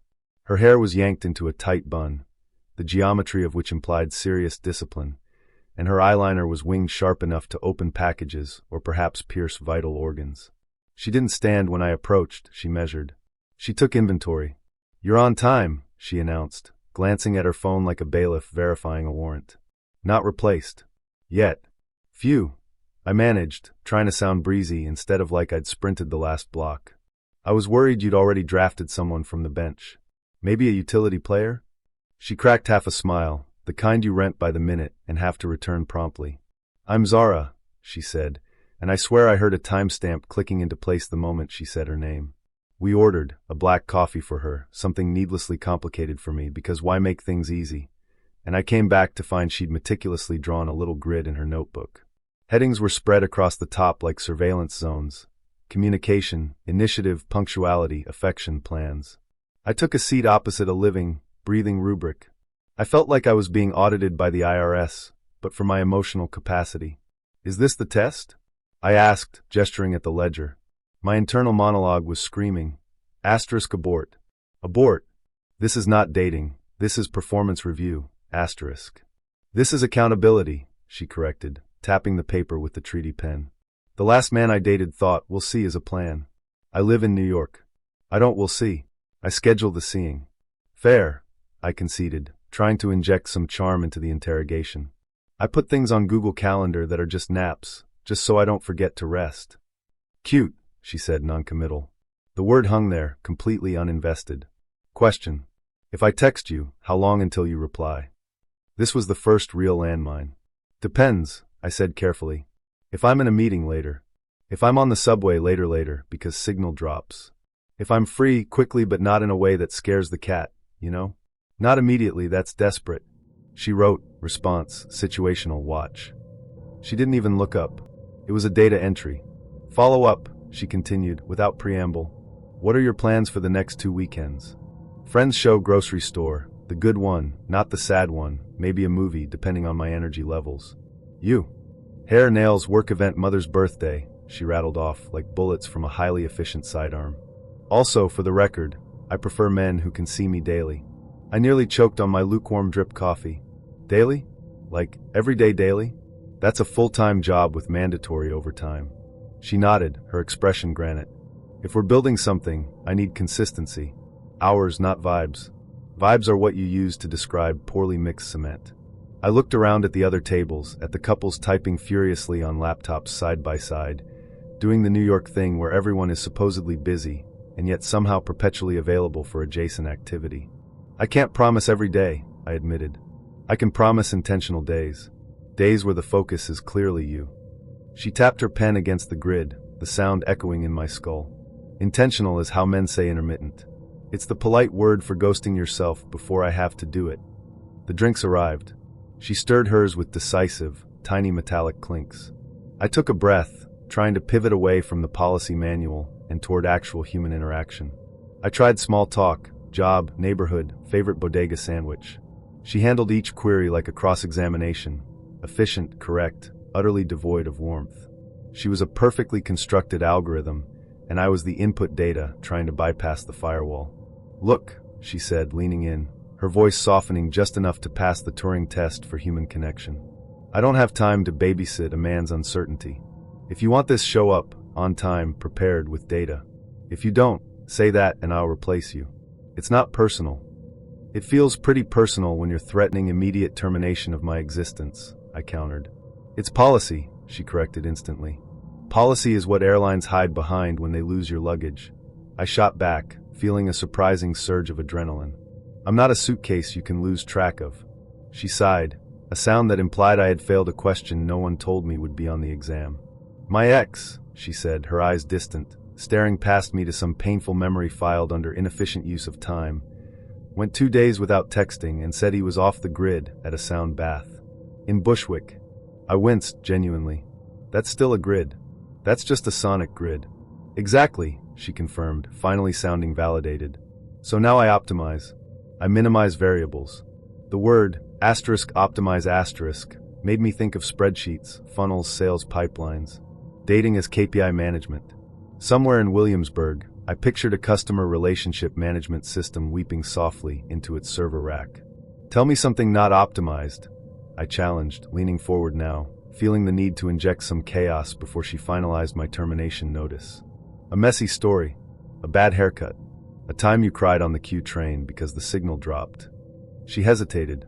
It was a genuine pause, a flicker of resistance against the machine. It was like reaching past a locked drawer and finding it wasn't empty. Then, I once tried to make sourdough and grew a petri dish. It smelled like a gym sock left in August heat. She shuddered, the motion almost imperceptible. I cried, because the smell lingered. I laughed. It was a real laugh, rusty but functional. The room brightened a fraction. Humanity. She almost smiled back, a genuine upward curve, then remembered her schedule and snapped her attention back to her phone. You didn't text for 7 minutes last night, she stated, her voice back to its neutral, procedural tone. I was washing dishes, I explained. The soap made my hands too slippery to text effectively. You didn't warn me. I didn't know washing dishes requires a heads-up notification. In a relationship, silence is data, she said, her focus absolute. I don't ignore data. I pictured her apartment. Whiteboard calendar, habit tracker, a shelf of perfectly uniform candles burned to identical heights. A corkboard dense with pastel post-its. Replaced. I wondered how often she replaced people before they had a chance to be anyone but hypothetical risks. Zara, I said gently, trying to appeal to the person who grew the gym sock starter. I get that you've met men who treat you like a placeholder. I respect that you're protecting yourself. But if you start every connection with prove you're not garbage, you'll mostly just confirm that people are heavy when you carry them like trash. She blinked. The pen paused midair. A muscle in her jaw flexed, a tiny, almost invisible twitch, then relaxed. The armor seemed to shift, just slightly.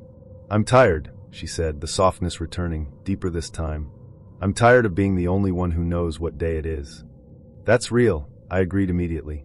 That's the actual problem. But replacement isn't a boundary. It's a threat. It's preemptive self-defense, and it doesn't leave room for anyone else to be real, either.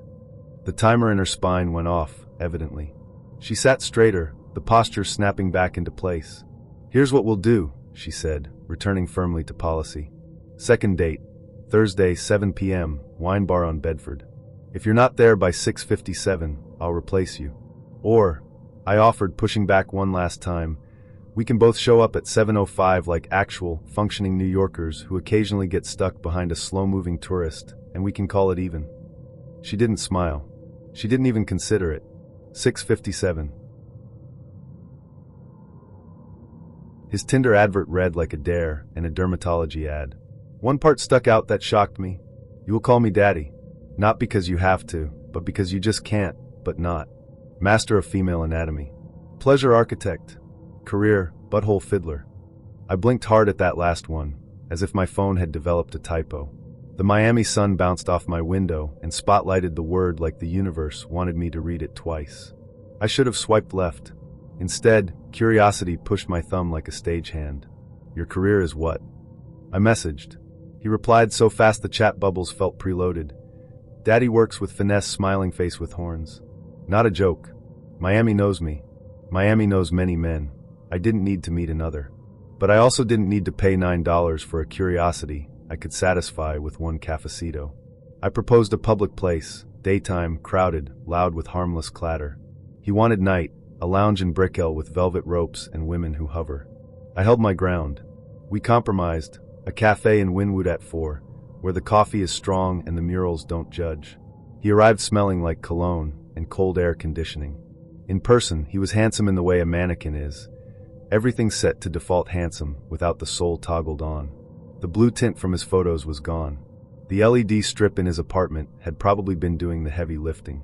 Angel, he said, not my name. Daddy's pleased. Hi, I said, choosing to ignore the third-person introduction the way you ignore a stranger humming too close to your ear. He wore a short-sleeve button-up with paisley that glared. Sunglasses perched on his head though we were indoors. A gold chain rested on his collarbone like a warning label. When he hugged, he made a soft hissing sound, appreciation or a tire leak. We ordered. He asked for a cortadito straight sugar. I asked for an iced latte, half sweet. The barista nodded like she'd seen everything, because she probably had. So, I began. The resume. He smiled slow. Daddy's multi-hyphenate, he said. Private events. Instruction. Consultation. Women come to Daddy when they want to wake up parts of themselves they didn't know existed. Do they come to you for grammar too? I asked. Because the third person is a lot. He laughed like a nightclub light, strobing, hard to stand under. The third person is branding, baby. You spend enough time at LIV and Soho and Story, you learn. No one remembers a name, they remember a vibe. I sipped my drink. Your vibe says you've memorized lines from a forum and stitched them together with protein powder. Daddy studies, he said, not offended. You study if you want to master something. You practice. You test. You optimize. He said optimize like he was selling me a CRM. I couldn't decide if the horror was the rebrand of intimacy as workflow or the way it almost worked. You wrote career, butthole fiddler, I said. As a hook. As a truth, he countered. I'm not hiding. I'm not apologizing. I am presenting excellence. Excellence in? Pleasure, he said, then lowered his voice in a way that made the string lights above us seem complicit. And control. The word dusted the table like flour. My stomach tightened, not in fear yet, but premonition. Miami humidity crept between us. A girl in a bubblegum bodysuit skated by on quads. He watched her like she was a screensaver. I followed his gaze and returned to his face to find him already looking back, practiced at getting caught. Here's my issue, I said. Your page reads like a parody of a person. It's like if a bottle service receipt grew thumbs. He leaned forward, elbows glittering with sweat. What if daddy is both, he said. Parody and person. Performance is part of pleasure. Women want a show. They want a man who knows. I want a man who listens, I said. Daddy listens, he said, grinning. Daddy reads bodies like Braille. I blinked. Did you just compare yourself to accessibility tech? Metaphor, he said, smug. The barista dropped off pastelitos we hadn't ordered. He pointed, then at his chest, like he had manifested them. He broke one and pushed half toward me, a courtly gesture ungummed by the word, daddy, only barely. Let me guess, I said. You also speak in quotes. Let daddy take care of you. You don't even know what you need. Relax into my mastery. He tilted his head, impressed and annoyed. Someone hurt you, he said, soft now, trying the therapy angle. Daddy can fix that. Someone wrote that line for you, I said. He spread his hands. Does it matter who wrote the map if you get to the beach? It matters if the map leads to your condo, I said. Where you have LED lights set to magenta and towels rolled like a hotel and a notes app called Daddy Script V4. He went very still. It lasted half a second, but it was enough. A thin sheet of pride slid over his face, then cracked. He recovered by doubling down. You're funny, he said. Daddy likes funny. Daddy also likes obedience. Ah, I said. There it is. He leaned closer until I could smell the mint he'd preloaded for the moment. Say it, he murmured. No, I said and smiled. Here's a different word, boundaries. He sat back like I'd shoved him. The smile stayed, but his eyes cooled. You think you're different, he said. You've all got the same script too. Boundaries. Consent. Red flags. But you come. You always come.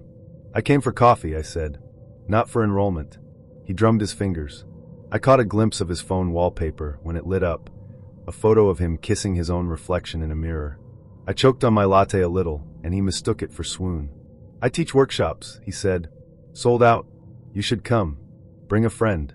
Daddy will demonstrate. What, like a TED Talk with thrusting? I asked. Everything worth doing is worth doing with a mic, he said. I laughed. I couldn't help it. He misfiled the sound as victory. There she is, he said. See? Daddy knows how to open you. You open my sense of the absurd, I said. Which is not nothing. He glanced around to see who might be watching him hold court. 2 girls at the next table were recording a TikTok. His body rotated a few degrees so his jawline made the cut. What's your real name? I asked. Daddy, he said automatically, then sighed. Marco. Marco, I repeated. I'm leaving. Now. He checked the time like there was an agenda item we hadn't reached.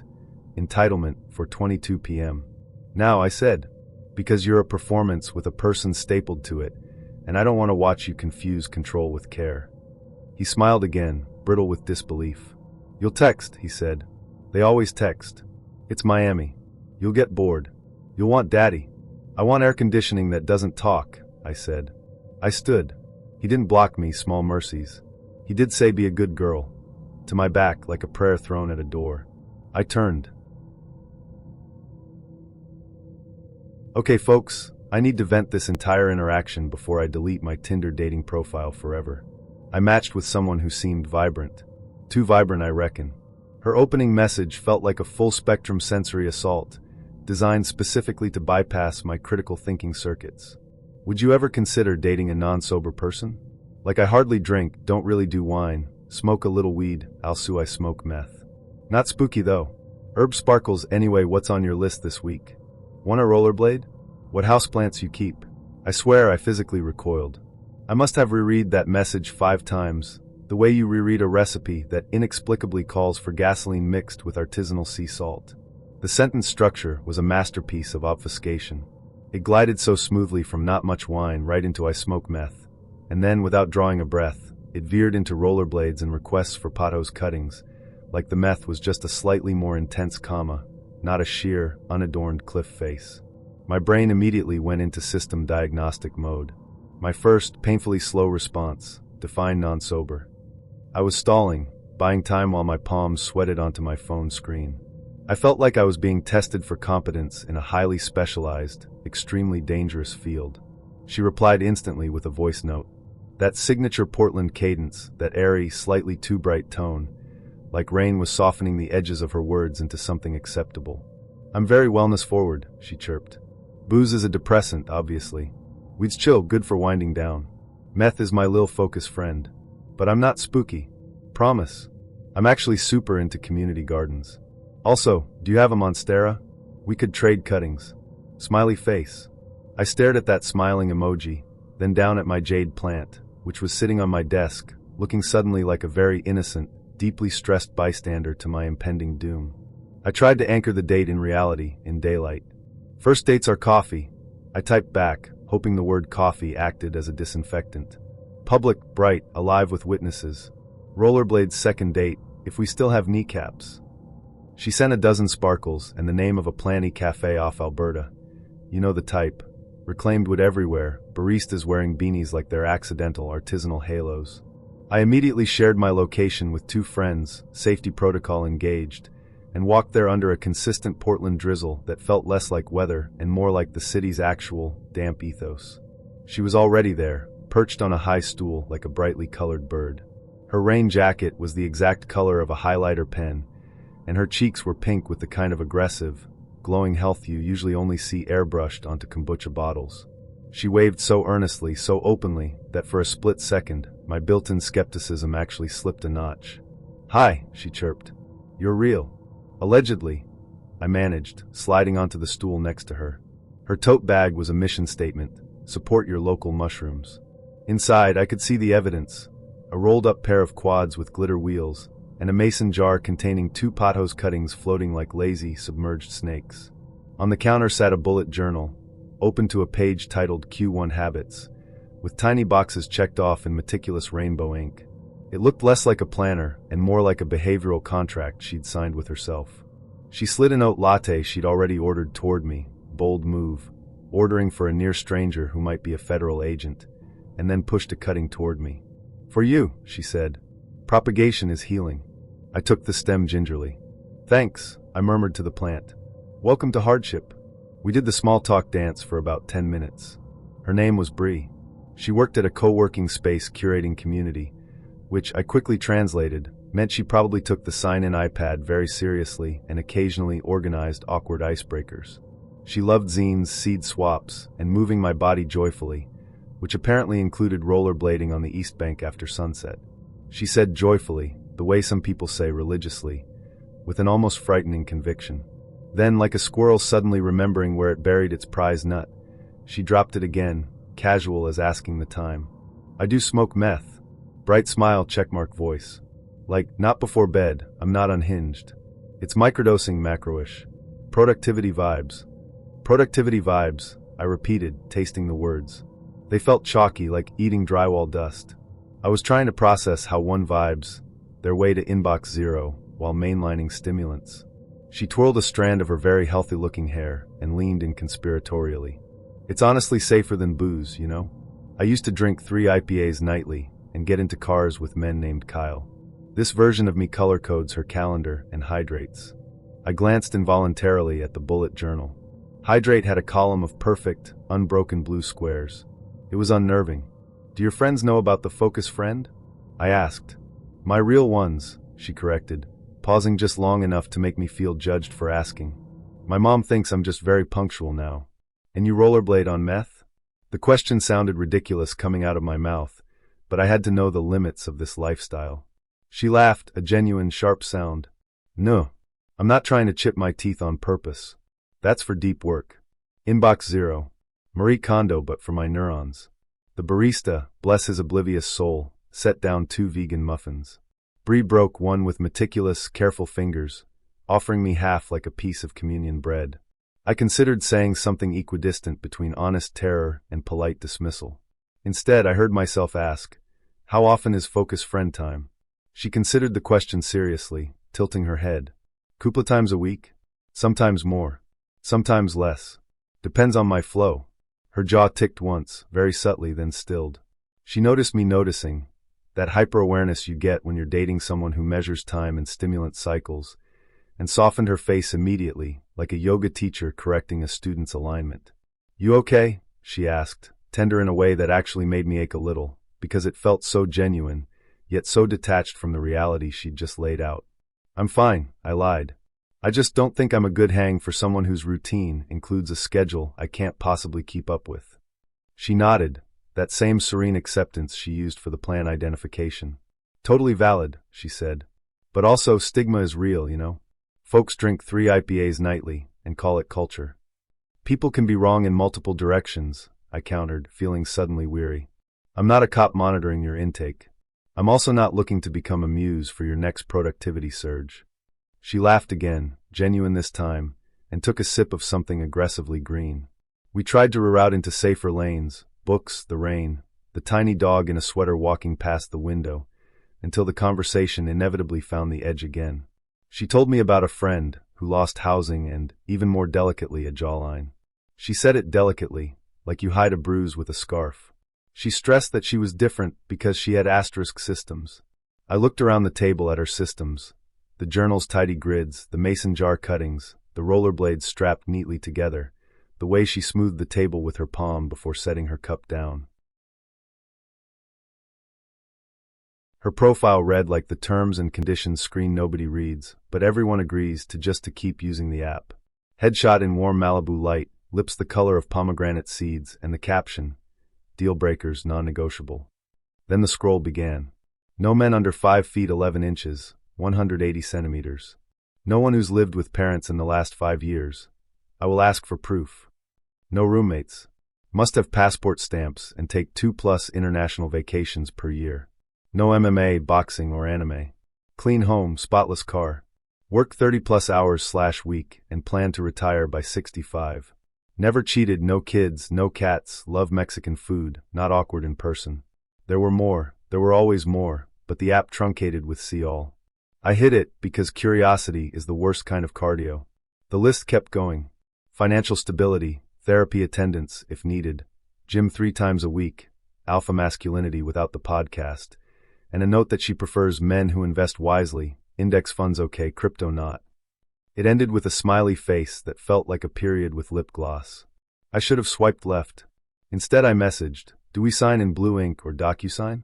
She replied, "LOL. Coffee? I'll audit in person." Face blowing a kiss. Audit. The cutest threat. We met in Brentwood at a cafe where the plants looked better moisturized than most people.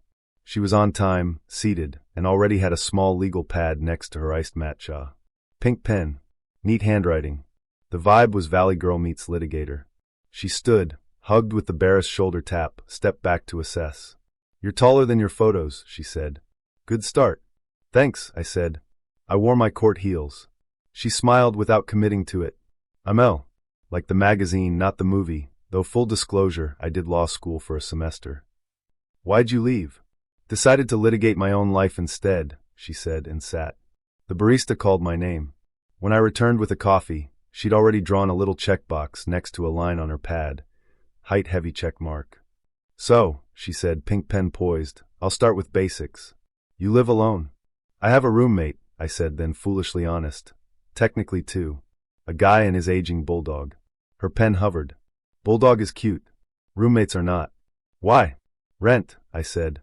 "Community. Also the bulldog snores like a vintage motorcycle, and it's soothing." She wrote, "Roommates heavy multiplication X, dog face acceptable." "Lived with your parents within the last 5 years?" "Yes," I said. "During the lockdown. My dad tore his Achilles. Mom needed help with the grocery circus. I moved in for 3 months." 3 months? She tilted her head. Malibu light lived in her hair, even inside. "That's technically within my 5-year window."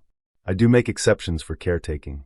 She wrote, parents, caretaking, heavy check mark, verify dates. Verify how? I said. Gas receipts maybe, she said, breezy like she wasn't asking for exhibits. Anyway, travel. Passport stamps. Canada, Spain, Mexico, I said. And Milwaukee for my cousin's wedding, which should count for at least 2. She laughed finally. 2 vacations a year minimum. What's the itinerary for this year? Palm Springs? And I have a friend getting married in Oaxaca, so hopefully that. Oaxaca gives you spice points, she said. Palm Springs does not. She wrote, travel adequate. Do you rate people on first dates? I asked. Everybody rates people on first dates, she said, not unkind. I just commit it to paper. Saves time. The barista slid a plate of almond biscotti onto our table like a prop.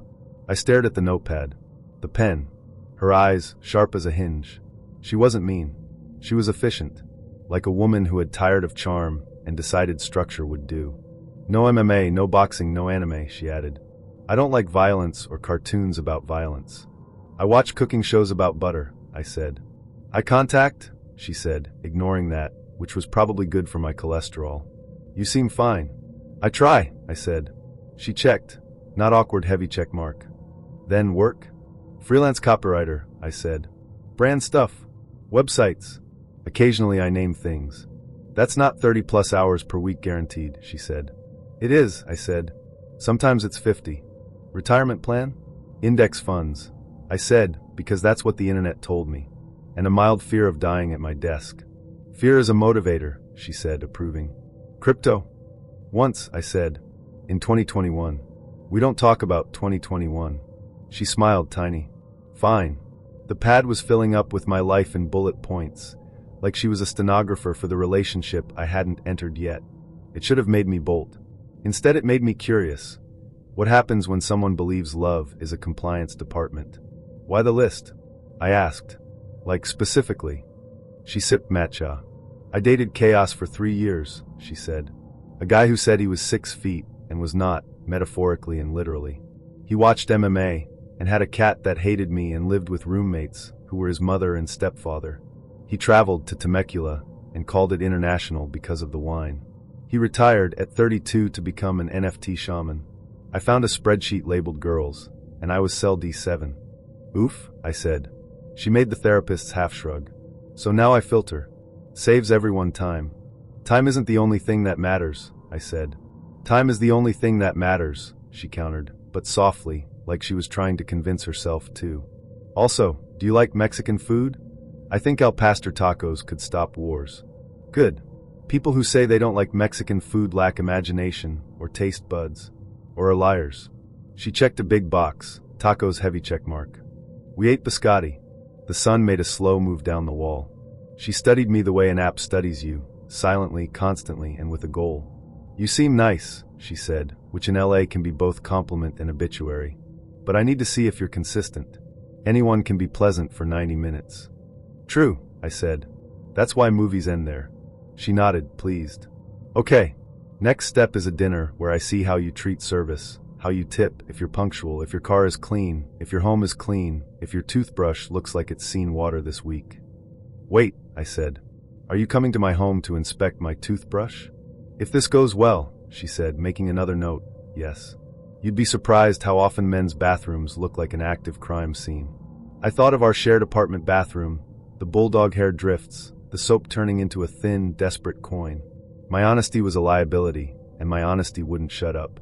It's not showroom ready, I said, but it's lived in by humans. She drew a small, neutral circle. We can work with potential. I'm not an investment, I said, then gentled it. Or at least, I don't want to feel like one. Her pen stopped. She looked up, fully, for the first time. The courtroom lights in her eyes cooled a notch. I know, she said. I know how it looks. I know the list is scary. But I spent so long auditioning for men who hadn't even learned their lines. I thought maybe if I audition them, maybe then I'll get to be the one who relaxes. Does it work? I asked. Sometimes, she said. Mostly it keeps me from wasting a month. I've wasted a lot of months. I've wasted years. We were quiet. Outside, a woman walked a golden doodle with a blowout. Inside, a barista misted the leaves of a rubber plant like it was a celebrity in hair and makeup. I pictured her apartment, neutral palette, scented candles, a white couch she never sits on because white couches are not for sitting. A corkboard of the future with colored string and post-its. Vacation 1, Vacation 2, retirement, husband, TBD. What scares you? I asked. She capped the pen. Being 45 and realizing I spent my 30s soothing boys who wanted mothers. Waking up next to someone who doesn't know what a passport is. Paying half a mortgage for a man who calls anime cinema. And what if you miss someone good because they have a cat? I asked. Her mouth slanted. Then I hope their cat is nice to them. She looked at her notepad, then tore off the top sheet and folded it into precise quarters. She pinned it under her matcha like a butterfly. Okay, she said. Here's a radical thought. Let's go for a walk with no questions. 20 minutes. We can talk about nothing. TV shows. Clouds. I won't mark anything down. Clouds are very suspicious, I said. I'll pretend not to notice, she said, and for the first time, the smile reached the part of her that wasn't a checklist. We walked down San Vicente under the coral trees, past Pilates studios and stores that sold linen in the shape of dresses. We talked about a show we both pretended not to binge. She told me she once cried in a Trevi Fountain knockoff at the Grove because a Christmas song ambushed her on a Tuesday. I told her I name products for a living and once convinced a yogurt brand to call a flavor almost lemon because the batch ran tart. We didn't mention height or retirement. We didn't audit. We laughed at a bulldog whose tongue forgot to go inside. The light went soft and careless. Back at the cafe, she picked up the folded paper and slid it into her bag without looking. Second date, she said, testing the words like a new shade of lipstick. No forms. You pick the taco spot. If you're late, I leave. If you're on time, I stay. Deal, I said. She extended her hand. It was warm, not a contract, just skin to skin. On the way to my car, I thought about how rules can be armor and also a cage. How people make lists when they've been lost, how order looks like safety until it isn't. In my rearview, Brentwood shone like a brochure. In my pocket, my phone buzzed. Clouds checked out, the text said. See you Friday. Don't make me write you up. Winking face. I texted back a taco emoji in a cloud. Somewhere a pink pen rested. Somewhere a list briefly slept. I matched with him because of the dog. A brindled mutt sat in the front seat of a dusty F-150, tongue out, eyes like melted caramels. The caption under the photo said, "My boy." Dinner Thursday? He wrote. Then maybe come over if everything goes well. My boy would be happy to see you. I assumed the dog. I wanted to assume the dog. Can't Thursday, I typed. Client meeting, then volleyball. Friday or Sunday work. Also, who's your boy? Dogface, I've got one too. Friday works. My boy equals my hog. Crying face, eggplant, sweat droplets. I stared so long the screen dimmed. I double-checked the emojis, as if one might morph back into a puppy. Say my hog again and I unmatch, I wrote. He shot back immediately, like he'd been waiting with his thumbs hovering. Okay, didn't mean to be gross. Just joking. We can do dinner, and then have a cute BJ if everything goes well. Like a thank you. No pressure. Smiling face with hearts. Somewhere in Houston, a refinery valve squealed. In my apartment, the air went thin. First dates are for vibes, I said. That's it. No coupons. Definitely no thank yous. Totally darlin', he replied. We'll keep it sweet. I'll prove I'm a gentleman. Cowbsat face sparkles. Against my better judgment, I didn't unmatch. Curiosity is the moth of bad decisions. We set a time at a diner in Montrose, neutral ground with fluorescent lights and pie. I told 3 friends where I'd be and shared my location because that's what being a woman has taught me. Romance is fine, a witness is finer. He was waiting in a corner booth under a sun-faded Astros pennant. He stood when I approached, points for manners, then knocked his hip into the table so hard the salt shaker toppled. He wore mismatched cowboy boots, one brown, one nearly black, like his feet had divorced and were seeing different people. A shiny belt buckle glared up at me like a small moon. Darlin', he said, mouth rolling the word slow, you prettier than your pics. I ain't even lying, Dot. His drawl was honey over gravel, rehearsed friendly. I slid into the booth and felt a tack of sugar on the vinyl. The waitress poured coffee without asking. How's your? I began. My boy's fine, he said, winking. Your dog? I asked. He laughed a little too loudly, flickering his eyes to my chest like they were on a spring. Ah, you're cute. I picked up the menu and searched for something steady. Eggs. Toast. Exit signs. The waitress returned. He ordered chicken fried steak and 2 biscuits, in case she's hungry. I ordered toast, just to have something to do with my hands. So, what do you do? I asked. Construction. Some welding. Been busy since that storm rolled through. He stopped, glanced beneath the table, swiped at his phone. The screen lit his face ghost blue. The motions were oddly precise, like he was playing a song only his thumbs knew. Everything okay? I said. Just checking a thing, he said. Got a lot of irons in the fire. The waitress left. He leaned in, forearms hair dusted and nicked. Listen, he said softly, I get it.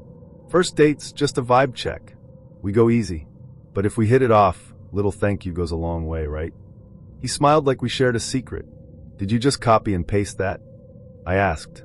His smile twitched. Huh. You're speaking like a flyer, I said. Do you have those lines saved in notes? Cute BJ if it goes well. Is that like your rewards program? He coughed a laugh, then looked wounded.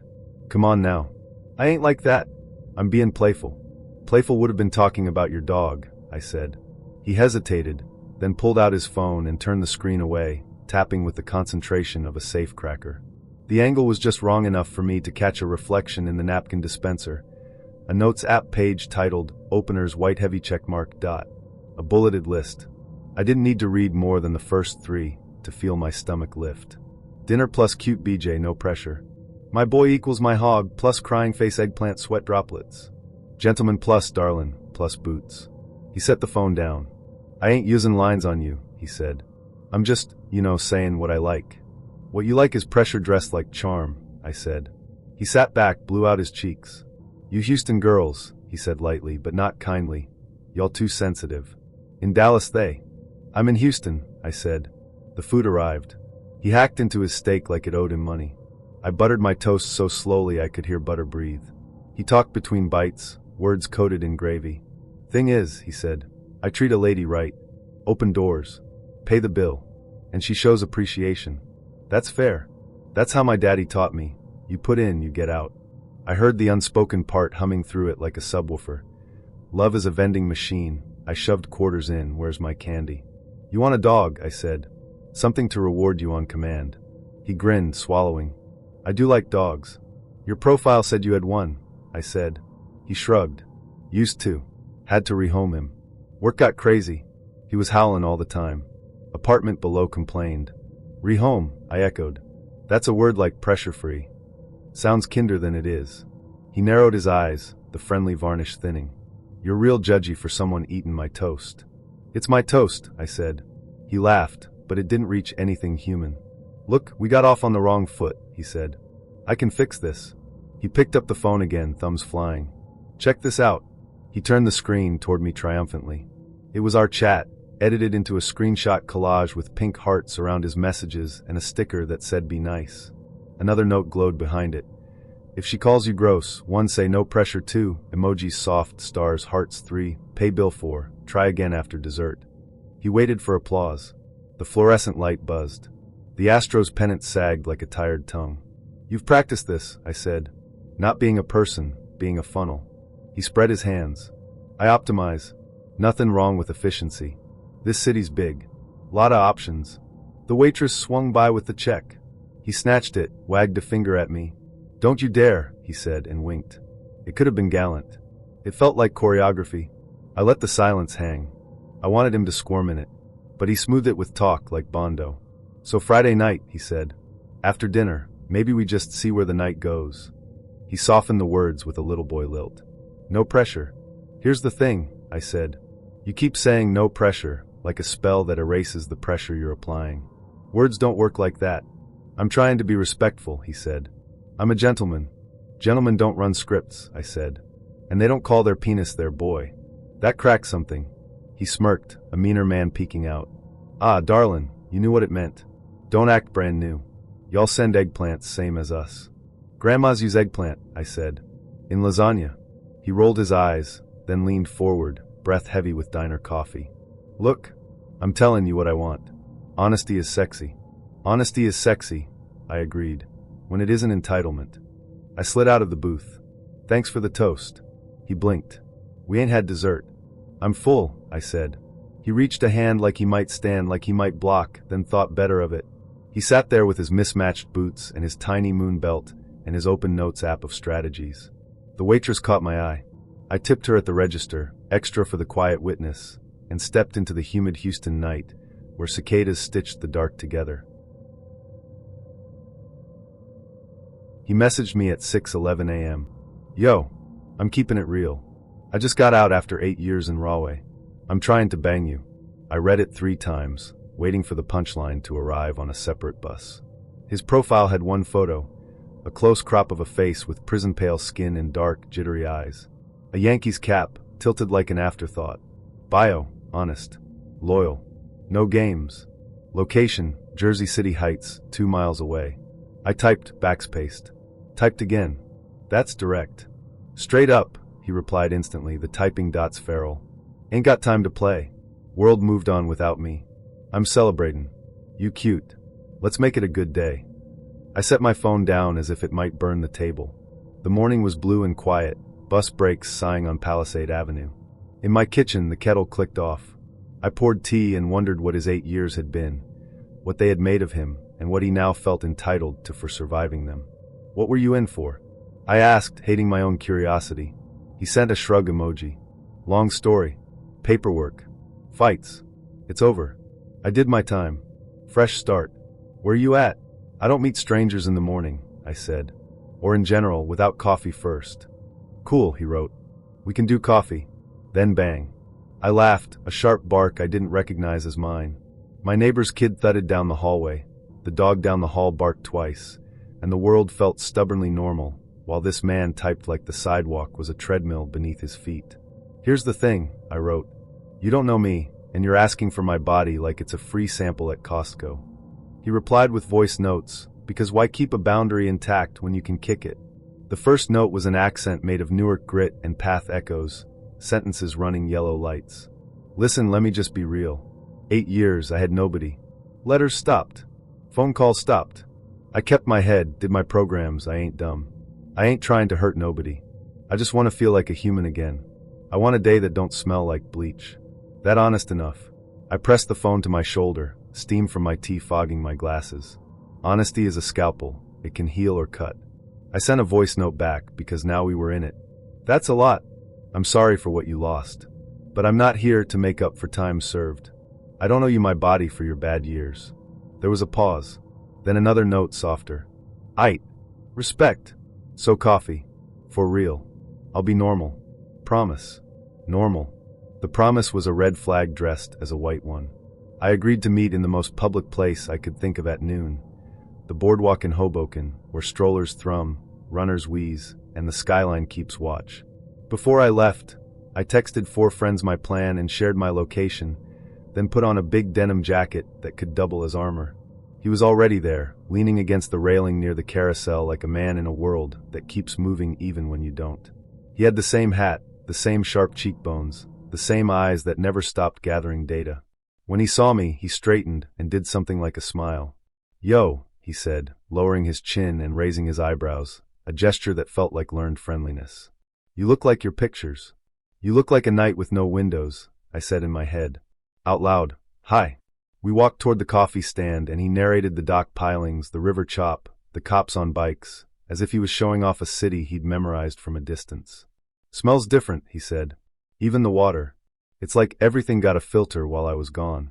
What did you miss the most? I asked. He didn't look at me when he answered. Noise I can choose, he said. Privacy. A door that locks from the inside. Food that ain't beige. The sound of women laughing. A bed you can sprawl on. A name that ain't a number. We reached the stand. He ordered a hot chocolate because coffee makes me bounce, and I suddenly couldn't stop itemizing that sentence. He paid with cash, counting it out too carefully, as if the paper could bite. We sat on a bench facing Manhattan. A seagull watched like a small cop. Okay, he said, rubbing his hands. So I ain't gonna lie. I said what I said. I want to smash. But I can not say that for a minute. That's not the same as not wanting it, I said. He grinned, unnecessarily boyish. I'm honest. Girls say they want honesty. Girls want safety, I said. Honesty is good if it doesn't threaten that. He rolled the cup between his palms. I ain't no threat. I learned my lesson. You know what I do? I breathe. I count. I walk away. I got a counselor. Dude's named Sal. Big eyebrows. He says I got tools now. He said tools like a badge. I nodded. Tools are good, I said, hearing the part he hadn't said, what he needed them for. He leaned back, the river wind lifting the brim of his cap. Look, he said, and his voice got smaller, almost hopeful. In there, everything is a trade. Commissary for favors, favors for protection, protection for sleep. You feel me? Out here, y'all got apps. You swipe. You match. We go eat. You text. You ghost. Same game, different clothes. I'm just speaking plain. Plain can still be sharp, I said. You talk like I owe you something for showing up. Like I'm your celebration party. He lifted his hands, surrender or emphasis. Nah, not oh. But like, why we pretend? Why we do the dance? Because the dance is the point, I said, and the words surprised me with their clarity. Because care is a sequence.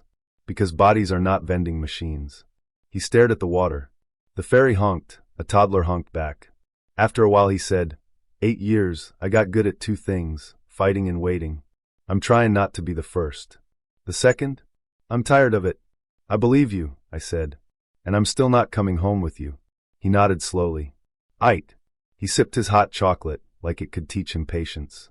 Then tell me something normal. Like what you did this weekend. I did laundry, I said. Played volleyball. Bought a plant I will inevitably kill. You. He barked a laugh.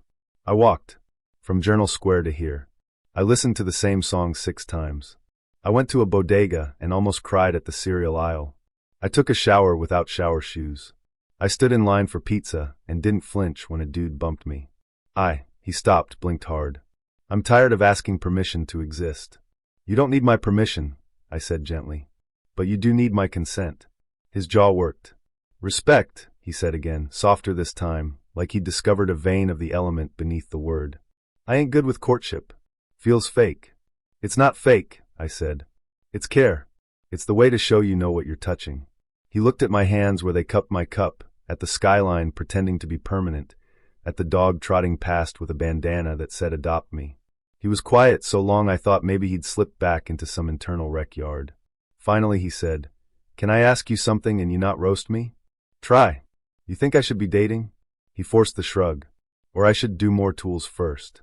I exhaled slow. I think you should build a life that isn't about taking. Get a routine that isn't survival math. Find places to be soft without putting someone else on the hook for it. Then maybe try again. He nodded like a man memorizing an unfamiliar prayer. Aight, he said. Aight. He stood, stuck out his hand, then thought better and pulled it back. I appreciate the talk. For real. Be safe, I said and meant it.